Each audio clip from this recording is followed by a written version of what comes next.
I'm gonna get it. I'm gonna fucking hammer that. Oh, I know. Just think about Eddie. Battery. You ain't even my neighbor. Oh, I know. I'm gonna get one. Tanya, I just got him today. I'm playing. I want to play the wizard. Link it up, Miss Miriam. Link it, Miss Miriam. Oh, this goes back in its box in my pocket. Okay. Enough of maracas. Aaron don't need Raj. Aaron's got his harmonica. Tanya's got Raj.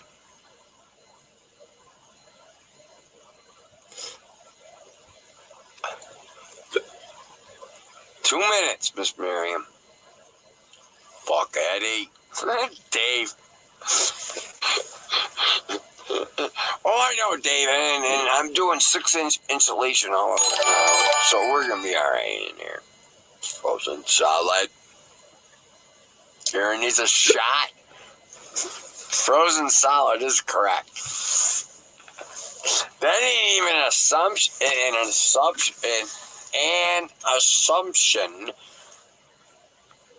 Frozen solid. An assumption. Why was it so difficult to speak that? An assumption. It was hard to speak for me. It's weird.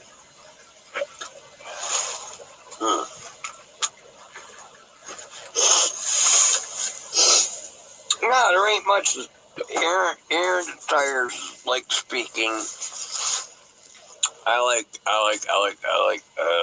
like the English language and spelling and punctuation and whatnot.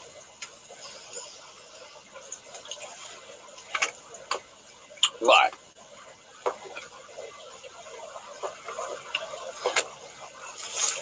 it's a little ridiculous.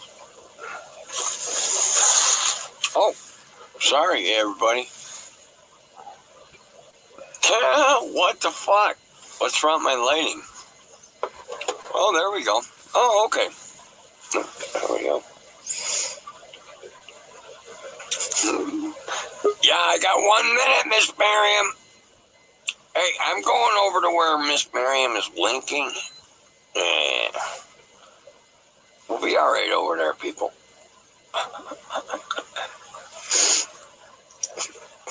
Aaron the Tires needs to go to chat. Come on. Come on!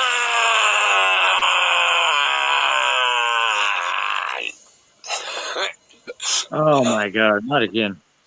Oh, yeah. Well, you know. This isn't water. Well, you know. Yeah, he's all. Right on, Miss Miriam. I got you. Okay, well, I was looking for that link of what she just posted. Hey, everybody. Miss Miriam. My peppers. Links and stuff. I was pollinating with my finger. Yeah. I'm gonna got new peppers going. You motherfuckers. It works. Oh, yeah? Yeah. I'm going to have fresh peppers in the middle of winter. Miriam, Kate, Wait. Or Kate. No ghost peppers, but I'll have Tabasco and bell pepper. Oh, yeah? I might have some ghost peppers in January. Yeah, we'll probably have to go out and pick off the last of the peppers. We're supposed to get a hard freeze tomorrow night. You haven't had one yet? No. Nope. With that cold front in the middle of the country? Yeah, the tomorrow night, or Sunday night rather. It hit here last week. Yeah, Sunday night we're supposed to get below freezing, so it's getting down to 27 or something. We got down to 28. Yeah. So, but that's the first time we're going to be in a hard freeze situation. And we're a coastal state. Right. We're in the middle of the country down in Yeah. southern Missouri. So, not that far south, but still. Well, Yeah. yeah, we're still having fires in the Colorado and snow.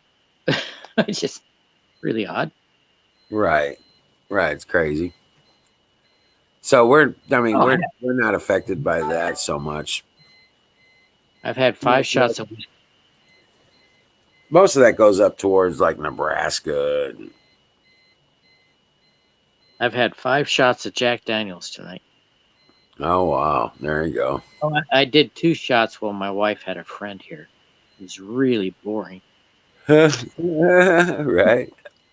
I'm sitting there listening to both of them speak in Spanish. I'm not understanding much. Right. Kay just went live? Yeah. I thought she said 20 minutes.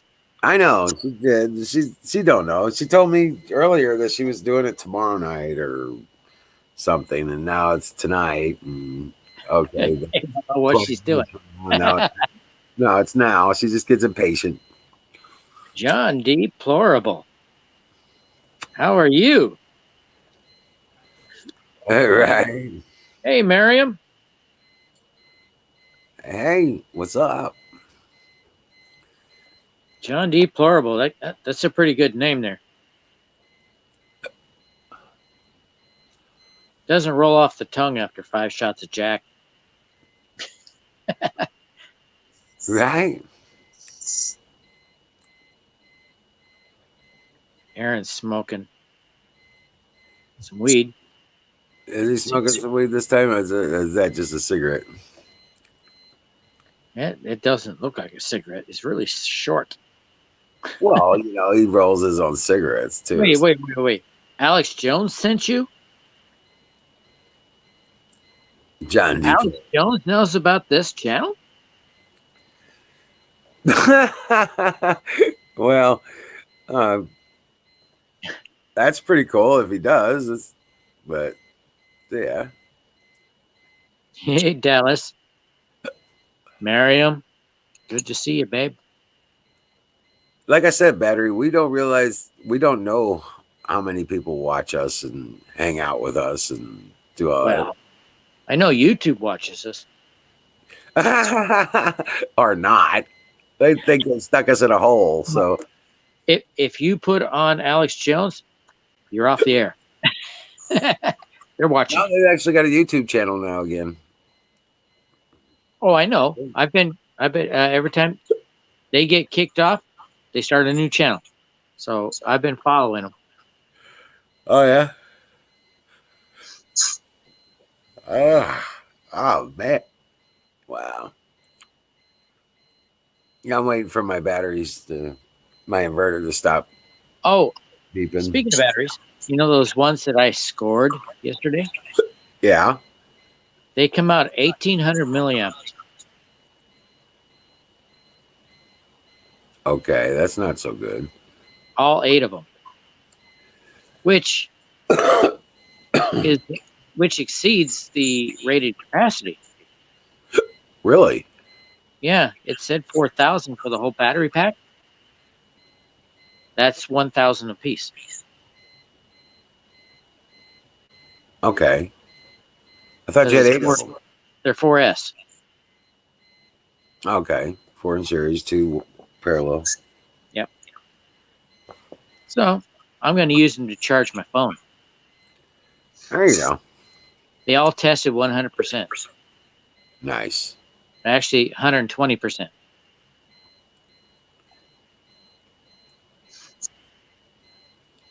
So I'm happy with it.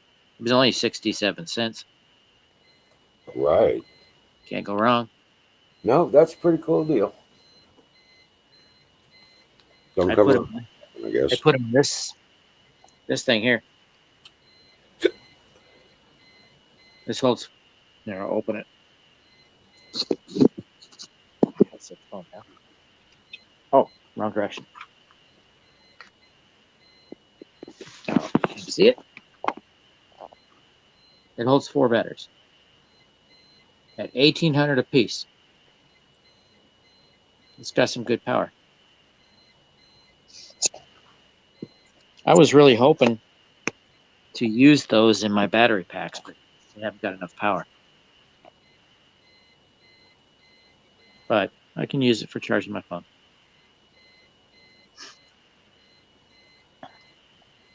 They're full. Oh, okay. Maybe not. I think they're full. Yeah, it says full. I don't know if you can see it. There. I can see it. See the bar graphs for 4 batteries? The lines are all the way to the top. I can see it on the screen. I think you should be able to. Oh, it's gone now. Oh. There. Over there. Right there. All right, hold on. See the battery symbols? No, you can't make it out on here. It's there. Whoops. Power off. Bugger. I can't make it out. It's just the way it glows. The backlight doesn't allow us to see Weird, it. I can see it on the screen. I've got you big too, so. Well, it shows 4 batteries and full. It takes a while for them to charge up, and they hold the charge for quite a while. But it's only 1,800 milliamps. All right, I'm gonna head over to. I'm gonna start. I'm gonna close out Aaron and rebroadcast K. Okay. Yeah. Should we, Huh? Should we go over to K? Yeah. Let's go over to K. All right. Rock and roll. I gotta get over here and grab the link.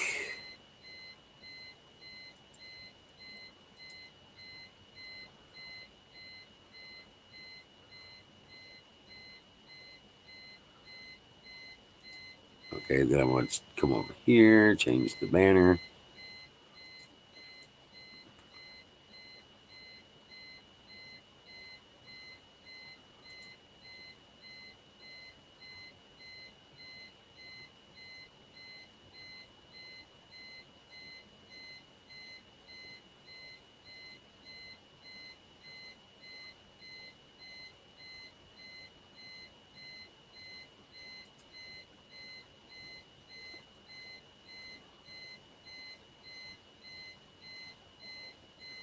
Okay, I guess it's not. I guess it's going to start up at 10.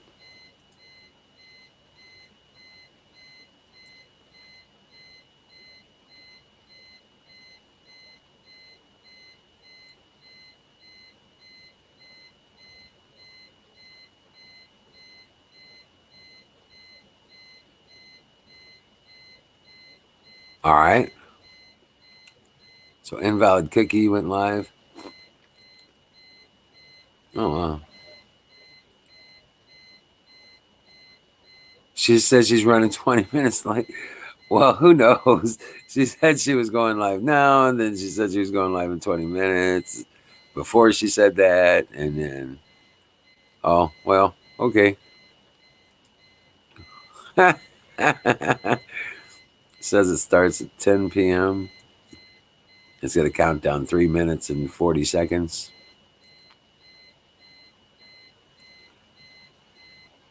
All right. What?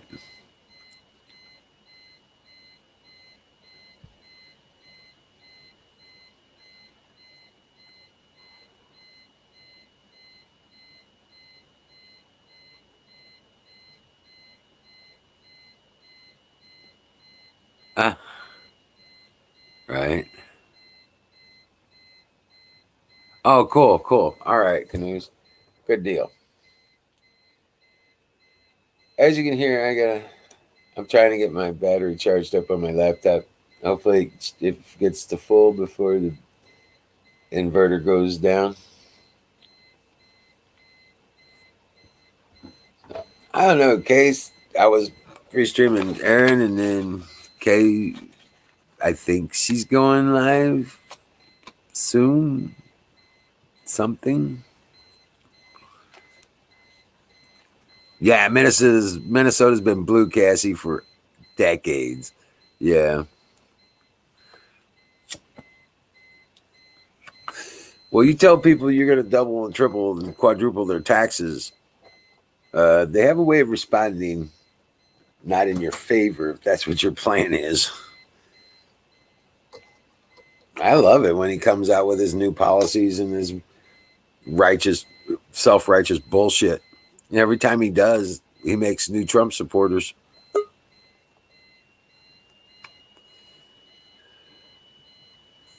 Hey, Canoes, what's up?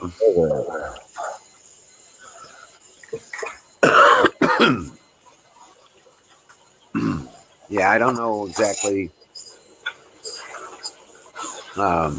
what's going on with Kay.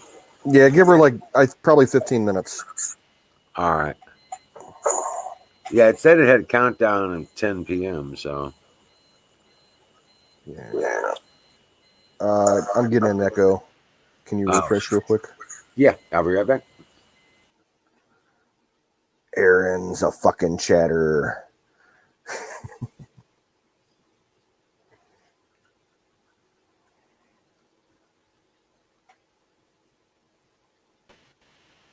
There we go. Cool. Yeah. Yeah.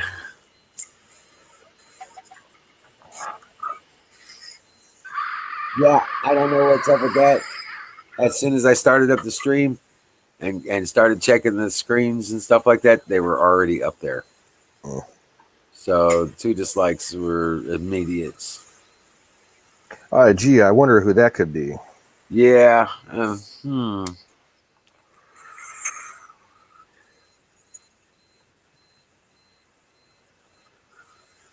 No telling. Don't really care. Right.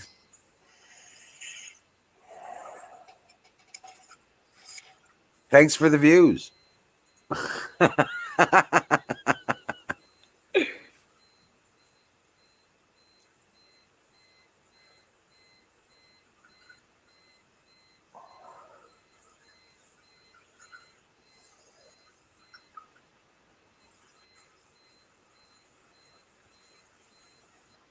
But yeah, no, I'm just there. She is. Kay, what are you doing? She's asking if the link worked. Yeah. Yes.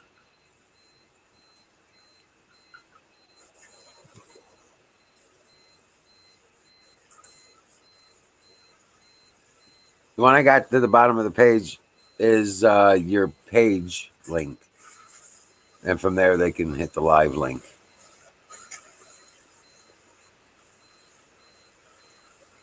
Cynthia, how you doing?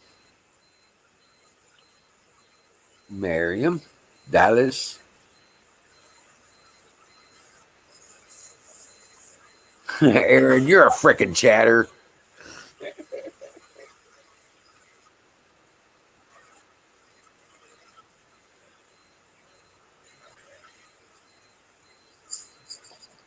So what how was your day, Canoes?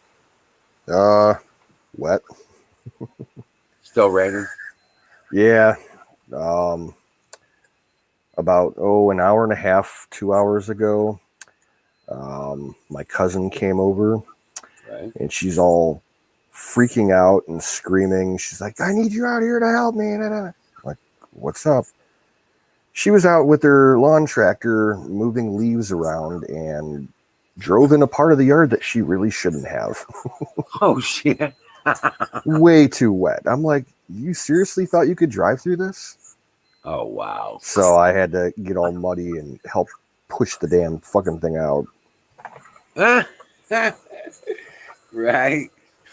I'm like, "It's after dark. What are you doing?" She's like, "Don't ask." I'm like, "Fine. Don't ask. Like, go park it and have a drink. Chill out."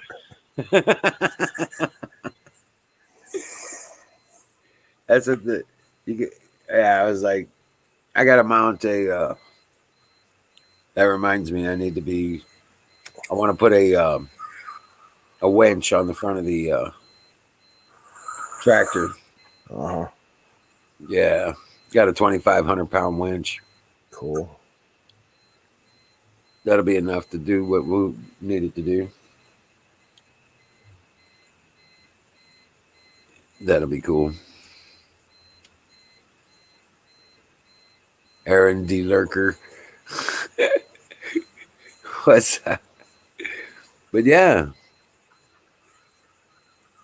Yeah, I can't wait to go out in the daylight and see how big of a ruddy mess she made in that spot in the yard. Well, that's what I was saying. If you had a winch on the front of your truck, you just connect onto her and reel her in. No, I mean, if it would have been drier, I could have taken the truck out and just, used chains on it. Right. But I wasn't fucking around with that. So I pushed, she pulled, we got it. Oh, okay. Well, it wasn't so bad, huh? Yeah. But you got to have somebody on the mower or it won't stay running. Oh, no, we turned it off and I just disengaged the transmission. Oh, okay. Yeah, Just put it they make them nowadays that in the back of them, you just pull on a lever and you can push and pull it, without being on it. Oh, okay. Yeah.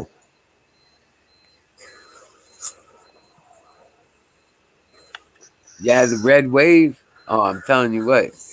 It's not just a red wave, it's a red tsunami.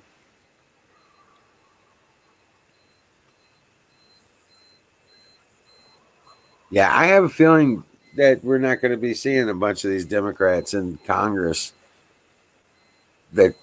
Prominent ones are probably not going to get reelected, especially if they can eliminate the voter fraud.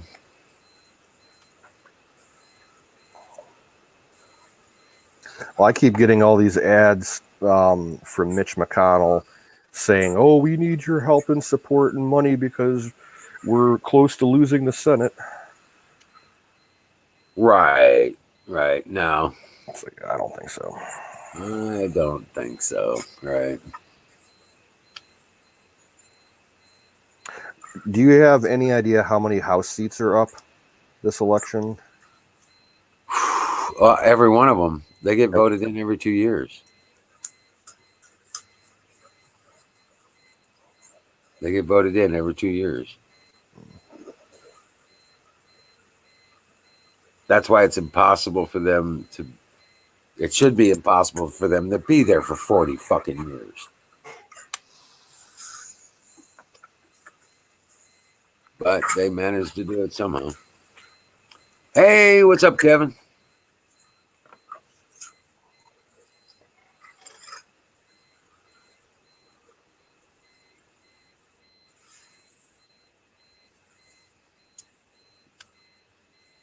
Chuck Jones. That's Kevin, right? If you say so. Well, I think I think that was Kevin 77 or something like that. I don't know. Yeah, I'm not sure. Too many people with too many different names. Right? But hello, how you doing?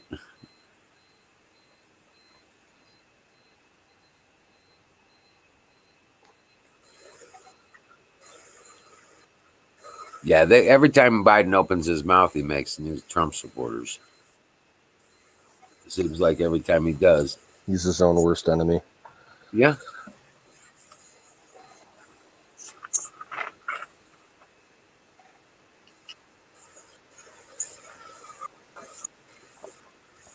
Tow trucks in the house. Oh, truck. Hey, let's throw a link, man. I got it. What's up?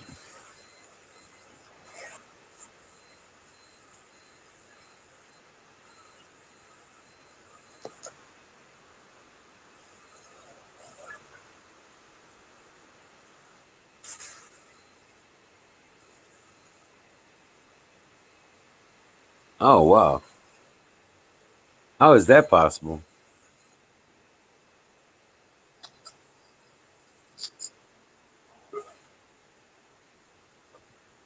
Hey, there's Aaron. What? Hey, what's up, everybody? What's happening, Aaron? I can't text enough. As much as coming out of my mouth. My thumb don't type that bad. Greetings, citizens. What's up, I'm Batman? serious, dude. I'm serious. And you know, in my facial expressions, it's like 1,000 words or whatever. You know, and then people pick up. You know, I go, whoa. That means okay. Type whoa into your fucking thing. And it ain't mean Max's facial expression going, whoa! Right? Yeah. You know what I mean? Right. You can't type, whoa! But you need a picture. You know what I'm saying? Right. You need a video. But I love being a texter. Texting's fucking cool. I love it. You know. And I like all. I can't see. Texter people, I can't see you when I go on video. And that can't happen. No. Well, Kevin was asking, you get the basement done? Dude, I got the floor joists up for the loft where I'm going to put a fucking twin mattress up there. I mean, it's perfect. It's like a 3-foot area. High. It's 3 foot high. Dude, it's awesome. What's up, Bill? But it's going to have 6 inches of insulation. I'm going to be able to heat this place with a candle.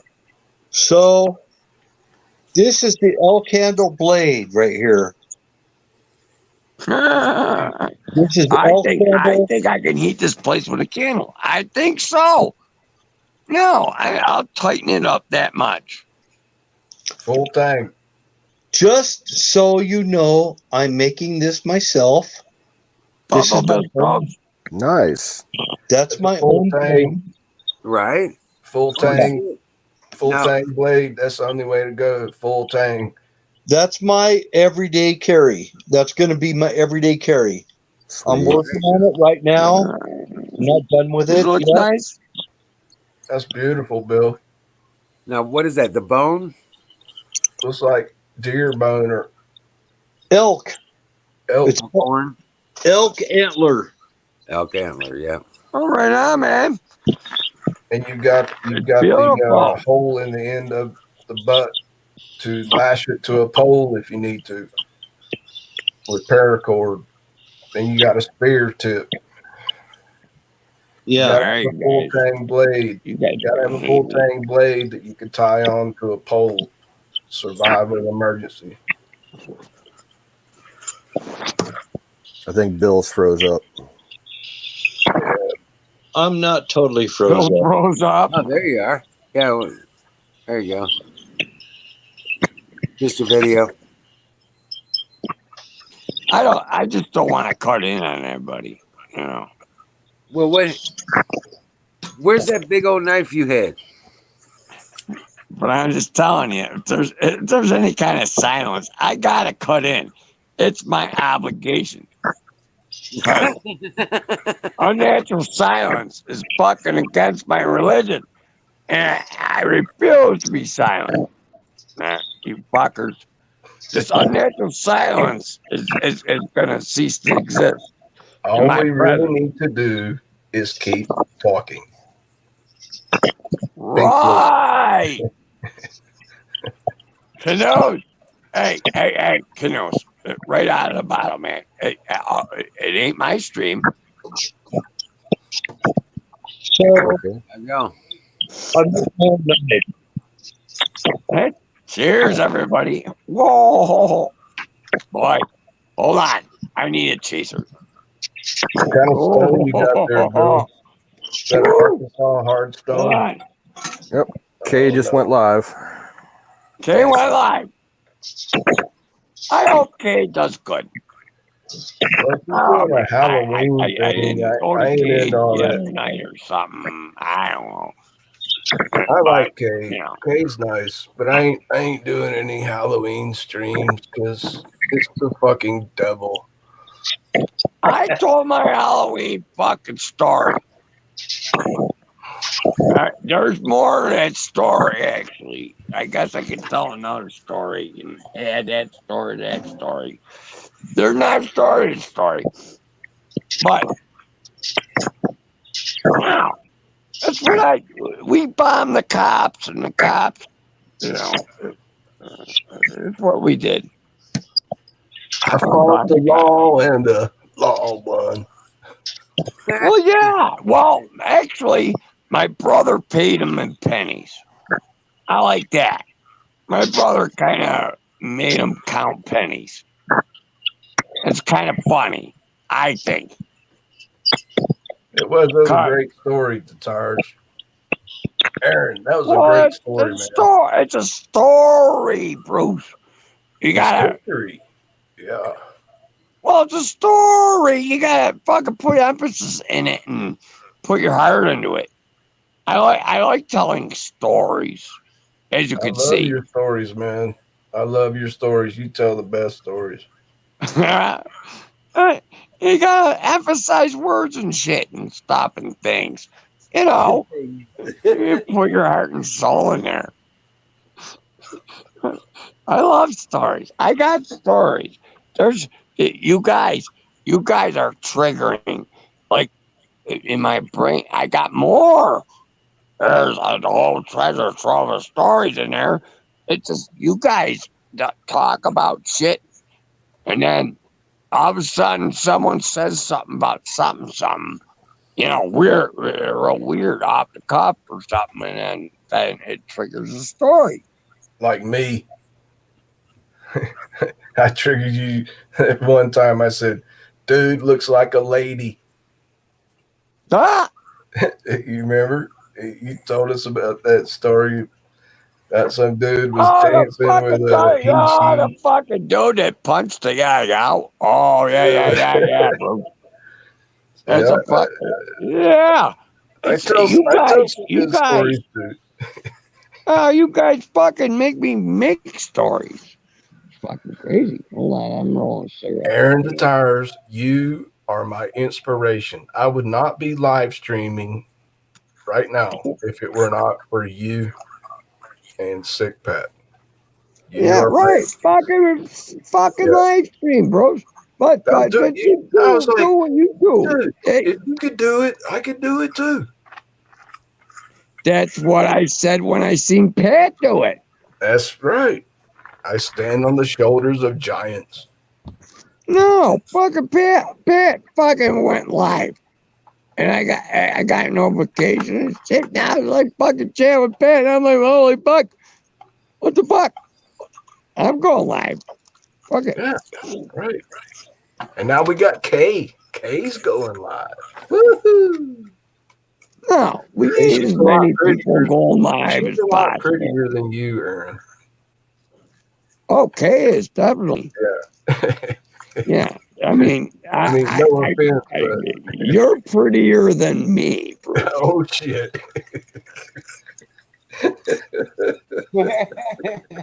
So, you know, don't be going on the pretty fucking thing, because you're prettier than me, Bruce. So, on a cuteness scale from 1 to 10, I want to puke right now. Scale of 1 to 10, I want to puke. Yeah, fucking Bruce. Yeah, I love how you puke, man. I love you too, man. You guys are all right. I love you like we're just trying to have fun here. Yeah. Dude, I got some energy tonight. I don't know what it is. It's fucking weird. I ain't all fucked up for some reason. Well, I'm fucked up, but I want to smoke some more weed here in a minute.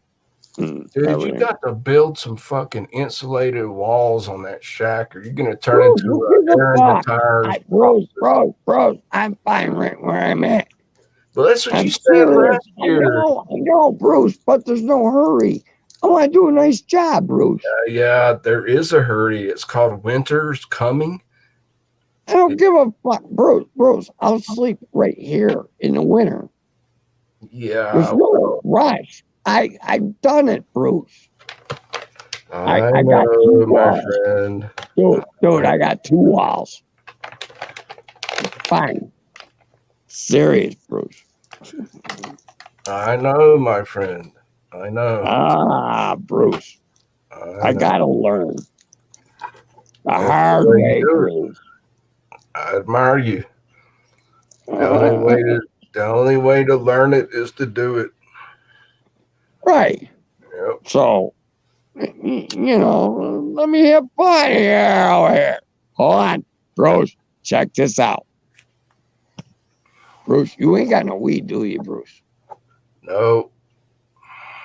You fucking sad sack of shit. I'm drier than a witch's titty on the North Pole. Hey, send me your address, Bruce.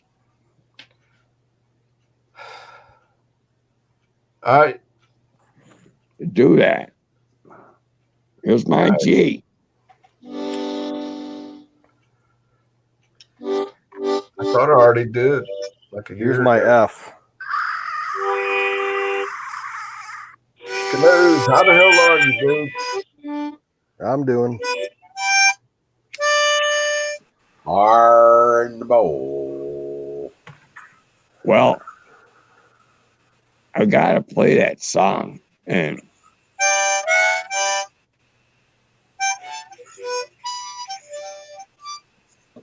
oh my God. Nothing when she comes. No, Aaron. it's fucking the wizard. I'm Aaron. going crazy over here. Aaron, you can't send me. Smoking some weed. Aaron, you can't send me no shit that's stinky. Right. Yeah, you can only send edible. Nah, fucking up. No, you can't send me no shit that's stinky. No, I'll get in big trouble. Oh God, Bruce.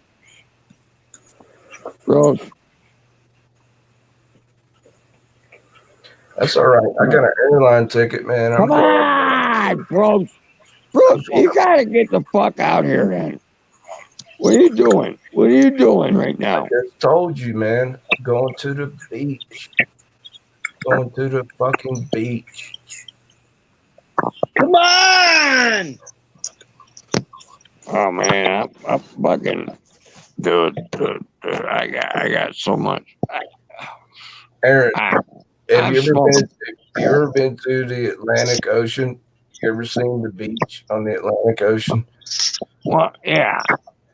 Well, I'm going there next month, and the dude that I'm going to visit, he's got a jar full of fucking buds. I'm gonna live stream it, all right, on Twitch, on my Twitch channel. I'm gonna live stream it. All right, stand by, motherfucker. Dude, I got so much. Dude, dude, my grower guy, he lives in my hometown, right? Oh, I can't compare. I'm just saying, dude. Well, my grower guy, dude. Hold on, I gotta put this out because Dude, I've already seen you. this is actually yummy. Oh my God, the roaches taste good. I'm so fucking. Oh man, you don't know how envious. I've seen your foot long fucking buds, man. I'm like, where the fuck did you grow those at 3 Mile Island?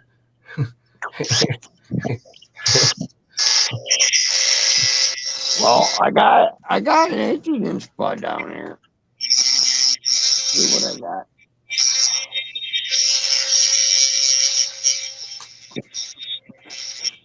Hold on. Those are what I call 3 Mile Island buds. For those of you that are under 30 years old, 3 Mile Island was the greatest nuclear reactor leak in United States history. All right, here we go. Google it. Google it.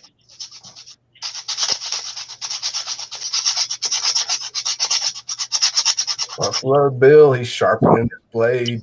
He's getting ready for the election. Nice handle.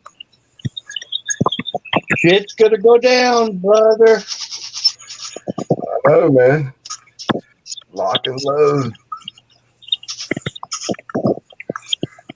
Gotta make sure I got something to cut with.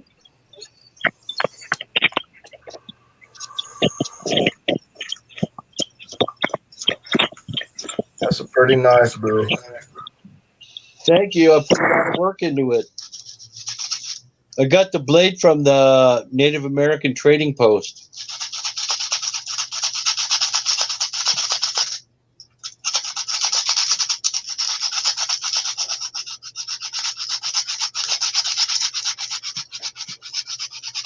Yeah, you got to have a full tang. That means the blade runs all the way to the butt of the handle. That's full tank. That's what I was saying. That's why it's beautiful. And you got a hole in the handle that can accept paracord to wrap it to a pole. You know, you Yep. wrap it to a pole, and that's a spear point. Right. I got brass hole. pins, Right. brass pins right there. See? Yep. And then I ran in there. I got a place to hold a lanyard. Or take paracord and wrap it to a pole. Yeah. So you can extend that thing 6 feet, 10 feet away from you. Right. Then you can run up to a fucking bear and stab a bear with that fucker and not be within his reach. That's just a little knife. That's one of my little knives. Right. Here's You another. you understand that concept, right? You got to have a knife that you can lash to a pole and extend your reach. This is another one I did. This is a Green River knife. And if you'll notice, it's a type of basket weave leather. Oh, On the- sweet. Yeah. Yeah, I didn't use pins on that. I actually used rivets. That's basket weave leather. Brass whip rivet. Yep.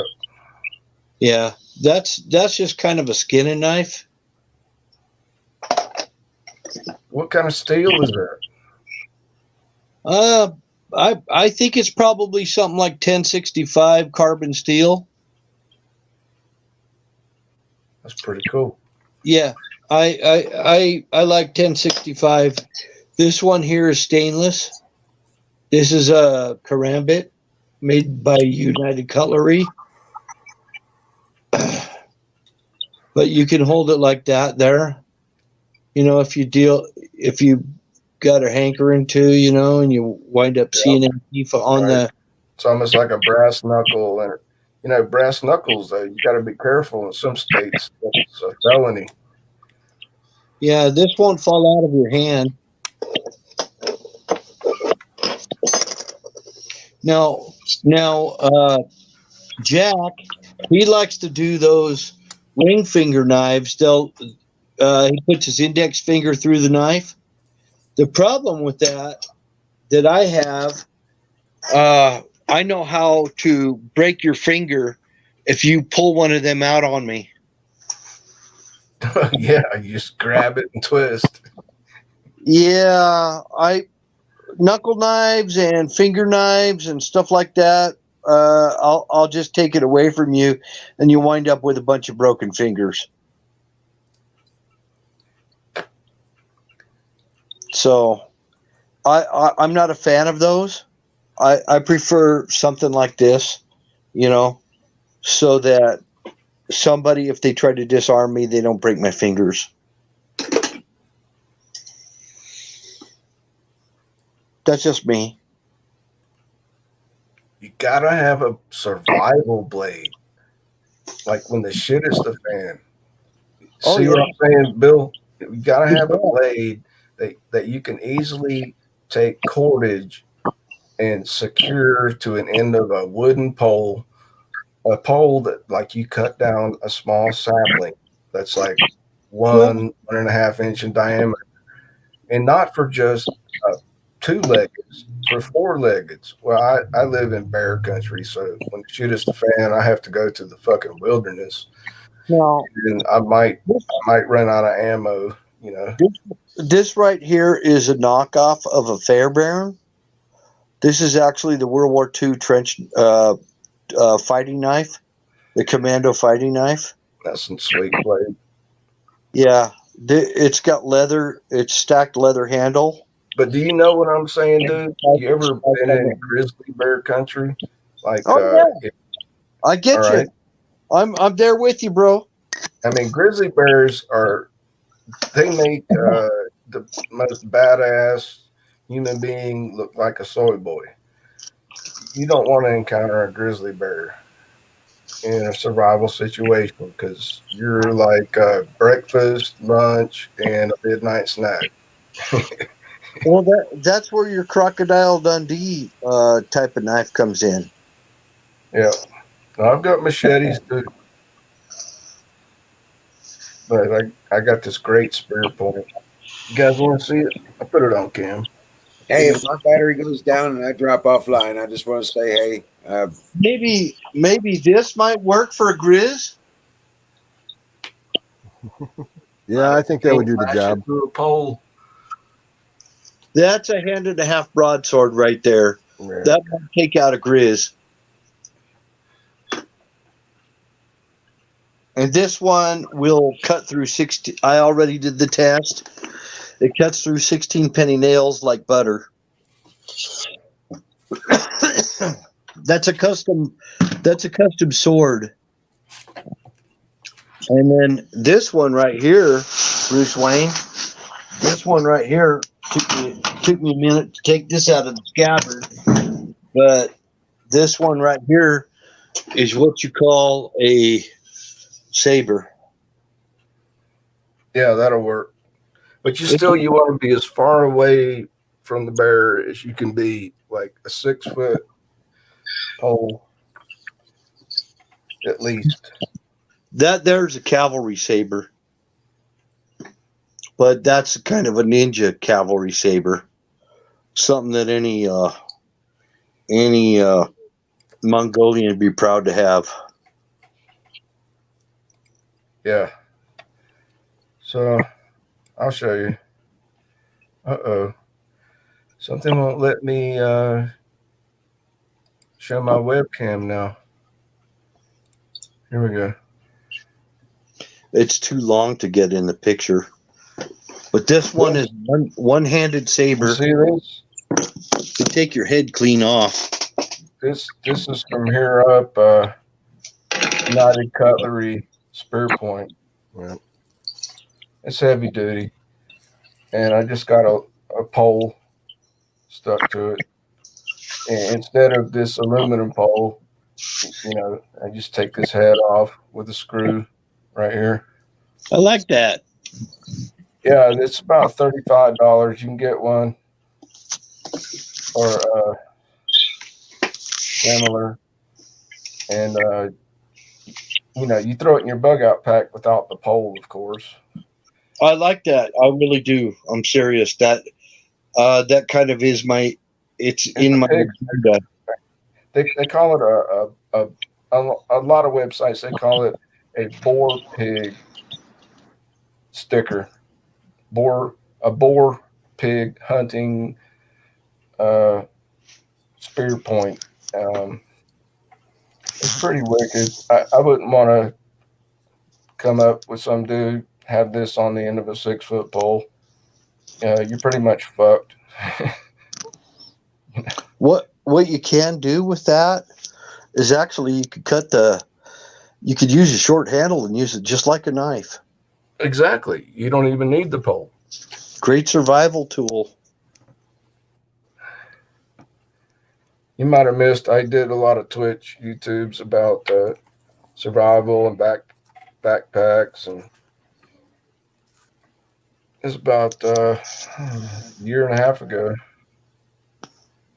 Most of my friends were here to see it. I don't claim to be an expert.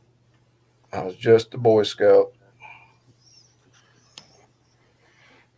Yep.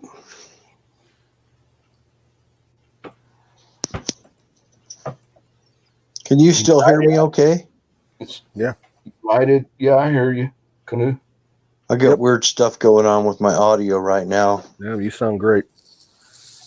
It's a United Cutlery Spirit Yeah. Point. And they sell out of them big time on Amazon. You got to be in the right place at the right time. It's heavy fucking duty stainless steel. It's a serious fucking weapon, dude. And all you Well- got to do is stick a pole in the hole. It's a hole. It's totally one piece of steel. You put a short piece of wood in that hole right there, Yeah, and it on you've got a grizzly bear. pretty good knife. You can take it on a grizzly bear. Put a 6-foot fucking pole on it. You don't have. You got to be far enough away where the bear can't swipe and hit you while you're stabbing him. Better Yeah. 10-foot, 9 to 10-foot pole is the ultimate. 9 to Oh 10 yeah. away. Yeah. Because you don't want to be close to the attack.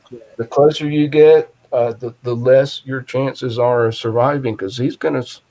It doesn't matter if we're talking about a 4-legged or a 2-legged. You want to be as far away as possible. Of course, then you talk about guns. Of course, we all know about guns. Yeah. But Canoes, I'm going to drop back to chat. All right. You can serve- Okay. Rock on, guys. I'll be in but chat. my philosophy, Bill, is when the shit is the fan and you're going to have to go away from home, away from shelter, away from bunker, you're going to run out of ammo sooner or later. You can only carry, 50 pounds of ammo on your back. I give you about a month, you're going to run out of ammo. Then what are you going to do? You got to have a serious fucking blade. You can't run out of a blade. The blade always works.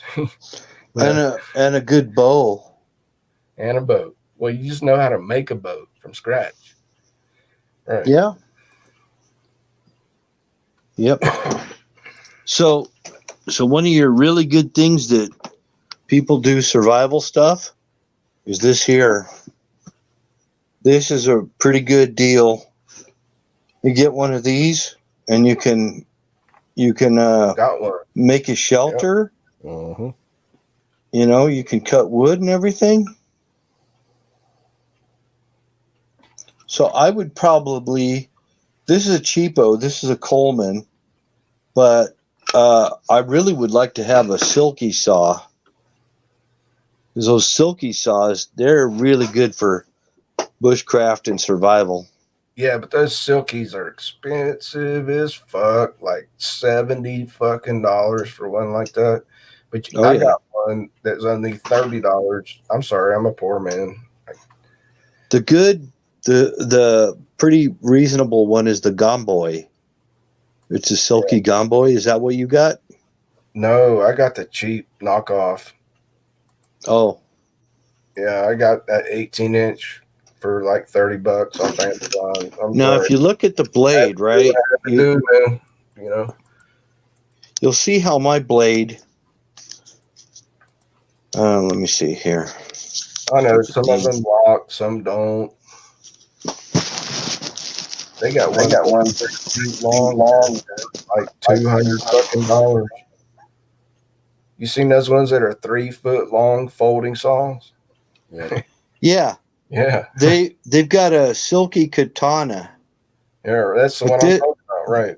Now, like- if you look at this blade right here, you'll notice that it goes straight up and down, right? Yeah. Now, a silky saw, why it's worth the money to invest in a silky is because the tooth part of the blade is wider than the other part of the blade. Oh, I know. Yeah, you get what you pay for, so it doesn't bind in the cut, right? Yeah. The kerf So is wider. it won't than- bind. And kerf. Yeah, the kerf is wider than the back Yeah. of the blade, so it doesn't bind. Yeah, and they don't clog up as bad either. Yeah. because they kind of cut on the draw instead of on the push stroke. They cut on the draw, so Right. they're actually better than American made saws. They're made in Japan. It's a Japanese design. Hey, the chaps made the first samurai swords. We should pay Oh attention. yeah, Yeah. they've got a longer silky. It's a more expensive one. It's called the Silky Katana. Yeah, that's that 3 foot long fucker I'm telling you about. Yeah. Right. So I mean, if you don't have a chainsaw on hand, you pull out a silky, you'd be just fine. Now I'm going to share something on screen. This is what I have for my saw. I've had this thing, probably since I was 13 or 14 years old. Used it in the Boy Scouts. It's the best fucking saw I ever bought. Pull it up here.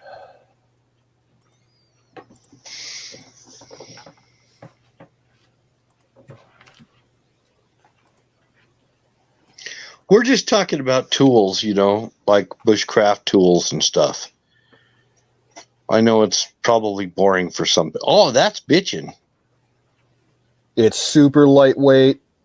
It's very flexible, but it doesn't like bend, it doesn't get a crease when you bend it too much. And it's only like the blade's only like maybe 14 inches. Very nice. And that thing will go through tree branches and small trees real fast. Yeah. Wait, that's a buck? That's a buck. I don't think they make them anymore. You'd have to find them out. That is. That's a classic, man. Yeah, I've had that for close to 30 years. So you got another option, and any of your survivalists out there, the other option is to carry a bunch of blades that you would normally use in like a bow saw, except you can make your own Got one. buck saw. You just carry the blade with you, and then you can make a buck saw out of stuff you get in the woods. Got one. Perfect. Bill knows his shit, man. He knows exactly what he's talking about. And if you can afford to carry the weight, it's always handy to have a small hatchet. Oh, yeah. Got a hatchet, too. Definitely. Here's one for you. But, man, I'll tell you what, for survival, Yep, that's nice. you got 5 C's. You got See that fucker right here? 5 C's. Cut. Something to cut with. That would be your saws, your knives, your blades, whatever. Even a draw knife. Draw knife would be really good for stripping bark off of logs and stuff like that. So you got That's your 5 C's. You got cut. cut, combustion, some kind of way to make a fire, cover. So whatever you got to have to keep yourself dry. These are the essentials. And container. That means container water. That's the third. That's the fourth one. Yes. Water. Container and cordage. And cordage. Yeah. Well, we already covered. Those are your 5 C's. It goes way back to ancient times, Native Americans, all the samurai and Shaolin monks and all that. They knew about the 5 C's. You got to have them. Got to have a container. Have water, you're gonna die in about 2 hours. Yep. And so your container could be a canteen. So it could be a pot to boil your water. It could be a bowl to eat your rice. But container is part of the 5 C's. You got to know how to make charcoal. You don't even need a container. Let's go to strict fucking hardcore basics, man. Here's what I've been thinking about for the past 5 years. We got all this prep shit, right? And go home, go to the grocery store, go to work and back. You're in your vehicle. You ain't got that shit in your vehicle. What are you going to do? And the shit hits the fan and you are blocked from getting back to your bug out equipment. All you've got is a pocket knife and a lighter. How are you going to survive? You got to, number one, learn how to filter water, Yeah. not boil it. You got to learn how to make charcoal on a campfire. You got to have a lighter and know how to make charcoal and put it in a tube. You either got bamboo, hollow log, or take your pants leg off, cut blue jeans Bruce Wayne. Bruce Wayne. When you make your charcoal, it can be a 2-for-1. You can make your charcoal, and at the same time you could be making pitch.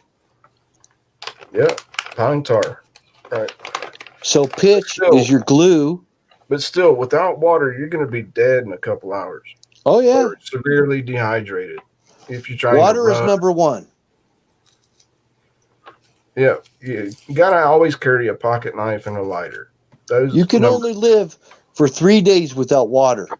You can live for 2 weeks without food, but you got to start with water. Yeah, and so even if you cut your blue jeans pant legs off, that's a water filter. Plus, if you can start a fire and pack that pant leg with charcoal and pour water through it, you don't even need fire. No. To boil. You need fire to make the charcoal, but you don't need to boil the water. Once you have that charcoal, you can go from place to place and carry that charcoal in a pant leg or fabric pant leg that you cut off. You cut it off from the knee, right? And tie a knot in the bottom, fill it with charcoal, and pour water through it. You might get sick, but the worst thing, dude, I've suffered Giardia. Oh, here too. Camping. Oh, it's the worst fucking shit, dude. Beaver fever. Hallucinating. I was hearing things. I mean, I had the stomach. You'll die. For like a week. You can't. You'll die from Giardia.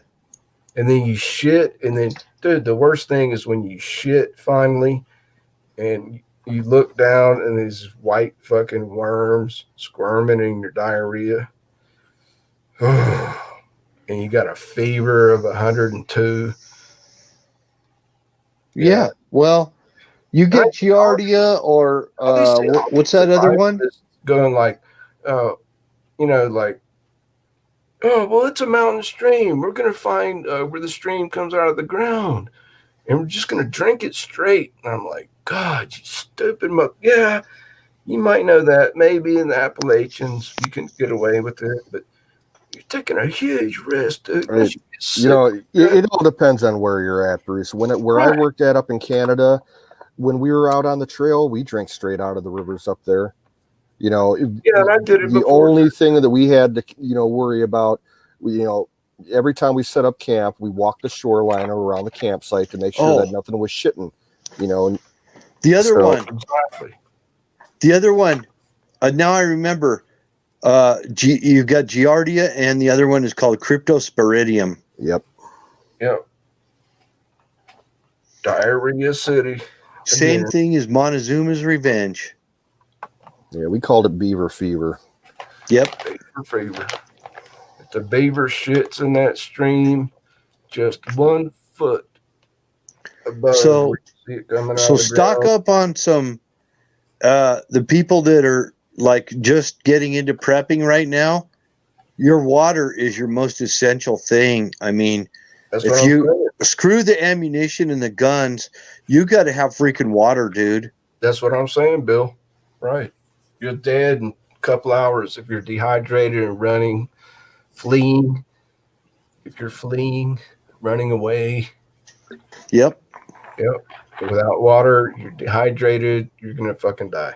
They say 3 days you die, but you could die sooner if you're actually expending a lot of your bodily fluids because of your sweating from running and stuff. You could actually die sooner. Well, I know. You heard my story. I survived 3 days in the Arizona desert without water, 110 degrees but I wasn't running. I was walking very slowly. You didn't hear my story, Bill? Oh yeah, I've heard it multiple remember. times. Yeah. You and your Jimson weed. Yeah, it's pretty messed up. Yep. You get out in the desert, it's hard to find any kind of fluids. So one thing you can do is drink your own piss. Yeah, only in an emergency. No, your piss is not going to hurt you. Well, I mean, it won't hurt you, but it's not going to provide as much, usable hydration than you think it will. It'll help a little bit, but you got to be in it. I wouldn't do it unless I was absolutely. It'll extend your time, is what I'm saying. Yeah. It depends That's all on it's the going to color. do. If your piss is dark, don't drink it. If Yeah. it's kind of light yellow, yeah, it'll put fluids back. It's if you start drinking the darker piss when you're already dehydrated, it's the minerals that are in the urine are going to throw off your electrolytes, and depending on how bad you are, it could put you in shock. Yeah, the urine. And any water is better than no water. You're going to get dehydrated when you get the cryptosporidium or any of that stuff, but you're better off drinking it anyway. If you have nothing else, just freaking drink it. So I finally was able to obtain the Giardia Remedy pills. I went to my doctor and I was like, hey, I'm an avid outdoorsman. And once I got Giardia when I was camping, and it could happen again. Why don't you give me a script for a bottle? He's like, no, wait till you get it and then come and see me. I'm like, dude, don't you understand? I go out in the fucking woods for a week at a time. I could be lost in the wilderness, and you're denying me a medicine that could save my life. Yeah, there's a lot of doctors that are like that. Yeah. And I'm like, you fucking asshole. So now I had to resort to find this shit on the fucking internet. And it's for fish. And no, it's not an aquarium cleaner. Haloxin. Huh? Haloxin. Oh, shit. What's the name? It escapes me. Hold on. I'll tell you in a second. Well, stock up now before it gets to that point. Have that stuff on hand. Do it now, because any of us could find ourselves fleeing to the mountains or whatever. The Bible said it would happen. So, I mean, I'd say stock up on your water filters, or Life Straw, or any of those water purifier tablets, the iodine tablets. Just stock up on them, because it could save your life. And bleach. Bleach is a really good one. See, here's the thing. At where I worked at in Canada, our base camp, we had a water tower that fed the entire camp, went to all the buildings by gravity, and that we just ran. We had a gasoline-powered pump that drawed water in from the river into a filtration system. Basically, it was just a tank of bleach that put the right amount of bleach in per gallon, and it pumped it up to the water tower, and that's how we did the base. Okay, here's the name if you're ready. Fishzole. Fishzole, which contains the pharmaceutical called ketoconazole. Okay. Fishzole. It kills Giardia parasites in the human body. That's what they gave me in the emergency room when I had it.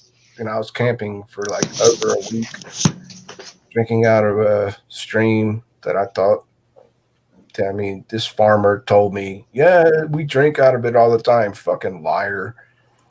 Old fucking bastard. Beaver fever. And ketoconazole. And you can't buy it without a prescription unless you're buying it for your aquarium fish. So it's the same fucking chemical. You got to do your research. Yeah. So I got a bottle in my bug out pack. Now, another thing, if like you're in bug out situation and you're not like in dire straits, but you got your own camp, but you're going to be there for a while. If you have a container, say like the equivalent of a empty coffee can, you know, something that you can stuff some shit inside, you can make a layered filter with like multiple levels of charcoal along with gravel and sand, you know, in different layers, and it'll help even more with the microscopic parasites and protozoans and all that fucking shit. Right. And then after that, you boil it as a last step. Yeah. Always boil. Yep. But realize that those charcoal filters and boiling will not take out chemical pollutants. So you got to be careful where your source is. The only way that you could do that is to do like a solar distillation. Yeah. A distillation. All right. Yep. That's the last thing I want to get to. I need a piece of copper coil just to throw in my bug out pack. Of course, you go to buy that in the hardware store, they're like, "Oh, you're a moonshiner, huh?" No, I'm just trying to fix my car radiator. Oh, Bill dropped out, and hopefully he comes back.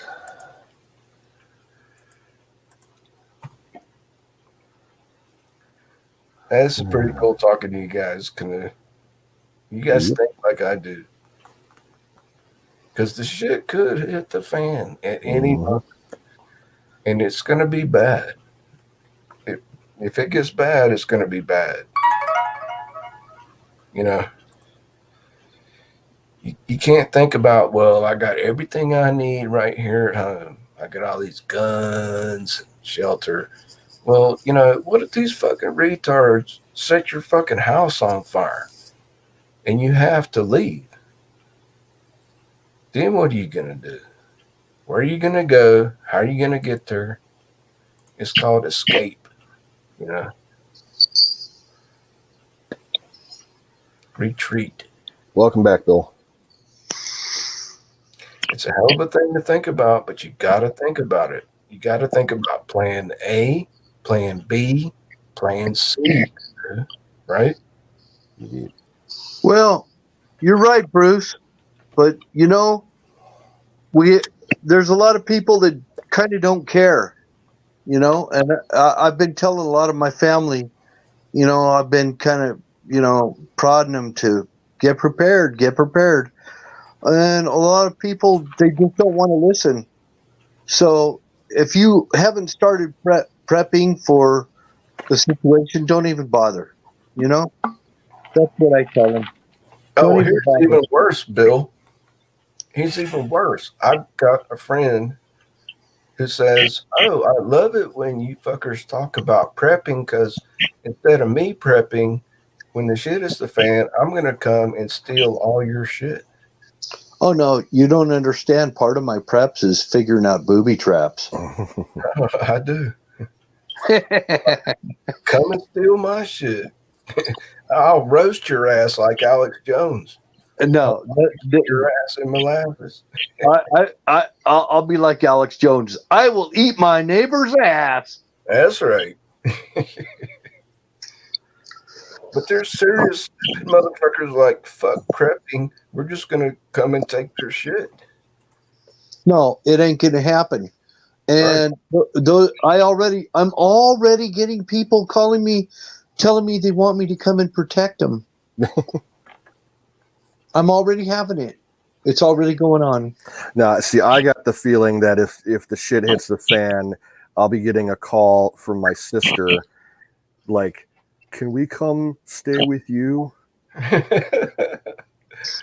You know, because I'm the one with all the guns, and I've got, you know, the 4 months food supply, and they know this. Well, my thing is, they know I'm an Army veteran. And so I've got people freaking calling me. I've had my daughter calls me up and she says, my husband wants to buy a gun, but he's not a resident here and he can't buy one. I said, I can't be a straw purchaser. Same thing. I had to deal with that about 2 months ago with someone. That's the first. That's one, but that's one of others. You 'Cause just of tell how them to go to a local bar and get drunk, smoke a cigarette on the back patio, and buy a gun from a stranger. Yeah. It's that simple. He'll give you the money. He'll give you the money. All you got to do is just go do it. And I said, no, I'm not going to federal penitentiary. Yep, same here. I already told you. I already told you ahead of time. Yeah, one of my coworkers, her husband asked me to get a gun for him because he wanted it. It was going to be a birthday gift for his kid, and number one, this guy, he's a convicted felon, Yep. and number two, the kid's like not even. I think he's going to be 16. So in Ohio, you can't own a handgun until you're 21. I'm like, no and no. You know what I told her? I said, go get a bow and arrow. Go get a bow and arrow or a BB gun or Wrist Like- rocket. Yeah, get a wrist rocket. Wrist Yeah. rocket. a wrist rocket or black powder or some shit. It's Don't a pull fucking day up, just like a bullet. Don't pull me in. Oh, I'm sorry, but ain't nobody going to be pulling me into their shit because I've been telling them for years, get your shit together and get prepping right now. And I've been telling them, you got to have water, you got to have food, you got to have ammo, and you got to have guns. You got to be able to defend your stash. And if you can't defend your stash, you're screwed. A wrist rocket never runs out of ammo. The ammo is pebbles, tiny rocks. Nuts and bolts. Yep. Yeah. And I'll tell you something else. Maybe you guys never thought of this. Caltrops. Oh yeah. Who? If Caltrops. you're planning on defending your area of operation, right? We call it your AO. If you're going to defend your AO, you want to get something. I'm telling you, if you throw some caltrops down, you're going to hear them scream when they freaking step on Talking them. about like road spikes. Yeah. Yes, sir. There's countless ways to make them out of countless different Oh, materials. man, I'm way beyond that. Dude, I'm going to be running through the fucking wilderness. Be like Nobody. a ninja. You throw your caltrops and your roofing nails down, and if the fuckers are chasing you, you just throw out the caltrops or the roofing nails. And No, then- where I'm going, vehicles cannot follow. I'm going on foot. I'm going to be a traveling nomad. Yeah, but what he's saying is that the people that be chasing you be stepping on these things. Coming up. Yeah, I know. Well, fuck that. Fuck The them. Indians used to do that with like thorns and shit. Yeah, They make bigger spiky ones for the horses. yeah. You know those spikes from the freaking that come off the locust trees. Yeah, oh yeah. The locust trees, they're like harpoons. Oh, yeah. That's just 3-inch thorns. Oh man. Yeah. Or just a board with a bunch of nails sticking up. You just throw that out. And We're freaking, talking about shelter in place shit. I'm talking about hit the fucking head to the hills. well, no. I mean, if I'm heading to the hills, and I'll be throwing off the back of my horse. I'll be throwing caltrops out there. Hell to the yeah, man. You try and catch up with me, you're gonna freaking go down before you ever catch up. Right. And another thing, if you got dogs chasing you, hounds, you know what to use for that, don't you? Pepper. Yes, sir. Yep. You got some pepper spray, just spray some spots here and there, and they will avoid it like the plague, and they will just go way out of their way. They don't want to follow that trail anymore. You know, it also works good for confusing your scent with dogs. Roadkill. Any kind of decaying animal. If you happen to come across one, that smell, it will fuck up their scent like crazy. What it really does is it draws them to it. and then they want to roll in it. They won't concentrate on anything else. Nope. So you track over it, keep going. It was I read about it. It was a technique that some cartel people were using down in Mexico when they would set up like roadside bombs, IEDs. They would sprinkle pepper around, the bomb site, and then they put like a dead cat, somewhere nearby to confuse the dogs for whichever like government detail was going through the area looking for stuff before the convoy. Good idea. So you got one that's a diversion and another that's an attractant. And they're all kind of skiwampas. They're like, I can't even follow that trail. Good idea. But that's how you do it. Dogs, they will use dogs to track you. And it won't necessarily be the government. It's going to be these other people that want your shit. The other people that want your shit, they're going to be the ones using the dogs to find your stuff. Okay, I got to ask you guys about some shit I just started learning about. Infrared. Like, say you're bugging out and somebody's looking for you, like, cops, deep state, whatever, or bad actors that have infrared technology. They've got these new patches that reflect infrared. They make them like U.S. flags and shit. Oh yeah, that's been around for a couple of years. Hold on. Now they've also got these things that emit little infrared signal, like in case you're lost. They put a 9-volt battery to it. You can clip it. Mm-hmm. All right, go ahead. Well, the FLIR technology, it's very hard to beat. You're gonna, like, in a survival situation, about the only thing that you could possibly have with you that would defeat FLIR would be a space blanket. Yep. You need something that's gonna be like lightweight but highly, insulated, like that. No, but Canoes, get me. What if you're like part of the team that is separated in the wilderness and you need to have an infrared reflective device or an infrared emitter that just like flashes once a second? Here I am. Have you heard of those?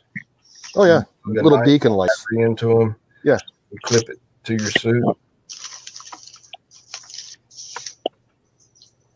I've got one, by the way. That could help locate you and also let your team know when they're looking for you that that's our guy instead of enemy.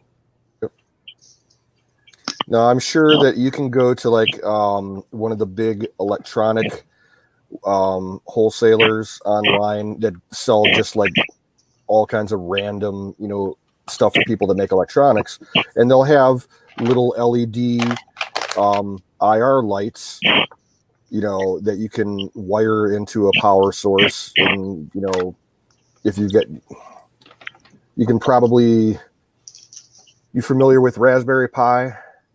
No. Okay, it's a hobby microprocessor.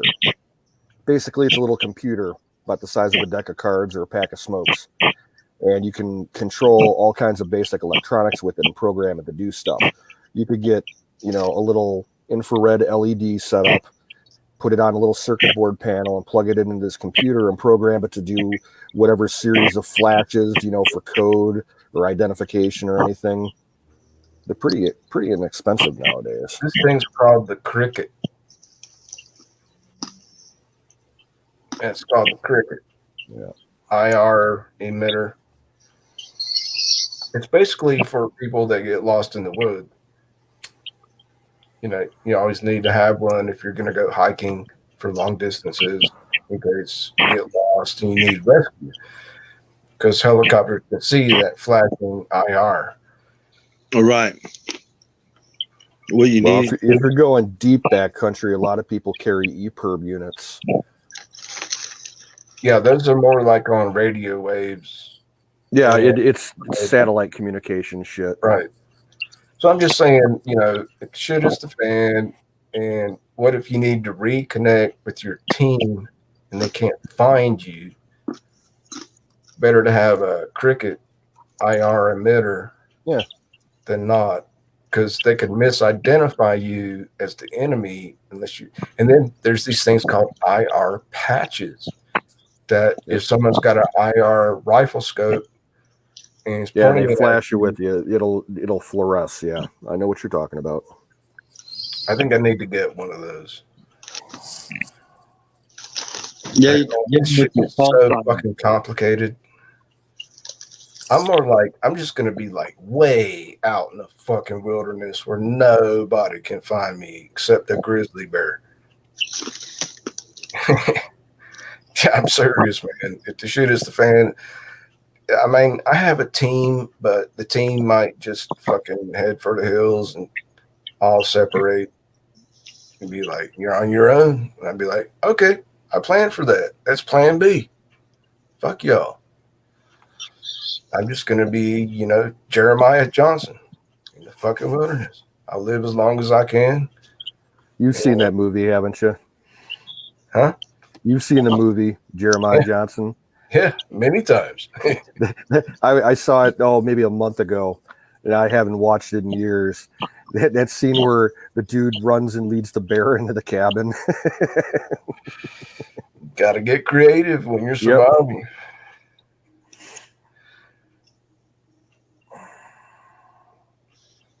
See, I'm not worried about animals. I'm worried about humans.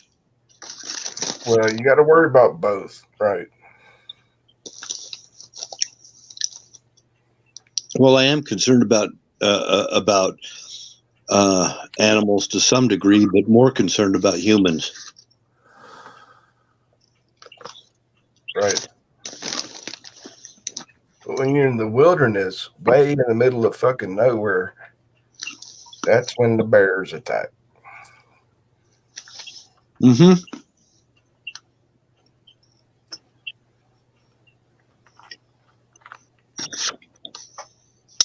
They don't avoid you when they're hungry. People say grizzly bears avoid you when they're hungry. They avoid humans because we're not a natural food source. The hell? We are their natural food source. Now, here's the thing, my friend. We are the most intelligent creature on the face of the earth, above bears, because we have a spirit and a soul that is connected with God, and God has put into every creature other than man to fear man. And any animal that violates that consciousness, that that primordial consciousness to attack a man deserves death immediately. To be attacked by a wild animal that does not know the concept of God is in violation, and he should be struck down and killed immediately. That's what separates us from the animals: the consciousness of God, the protection of angels. Sorry, I had to go there. Yeah, that's the way it is.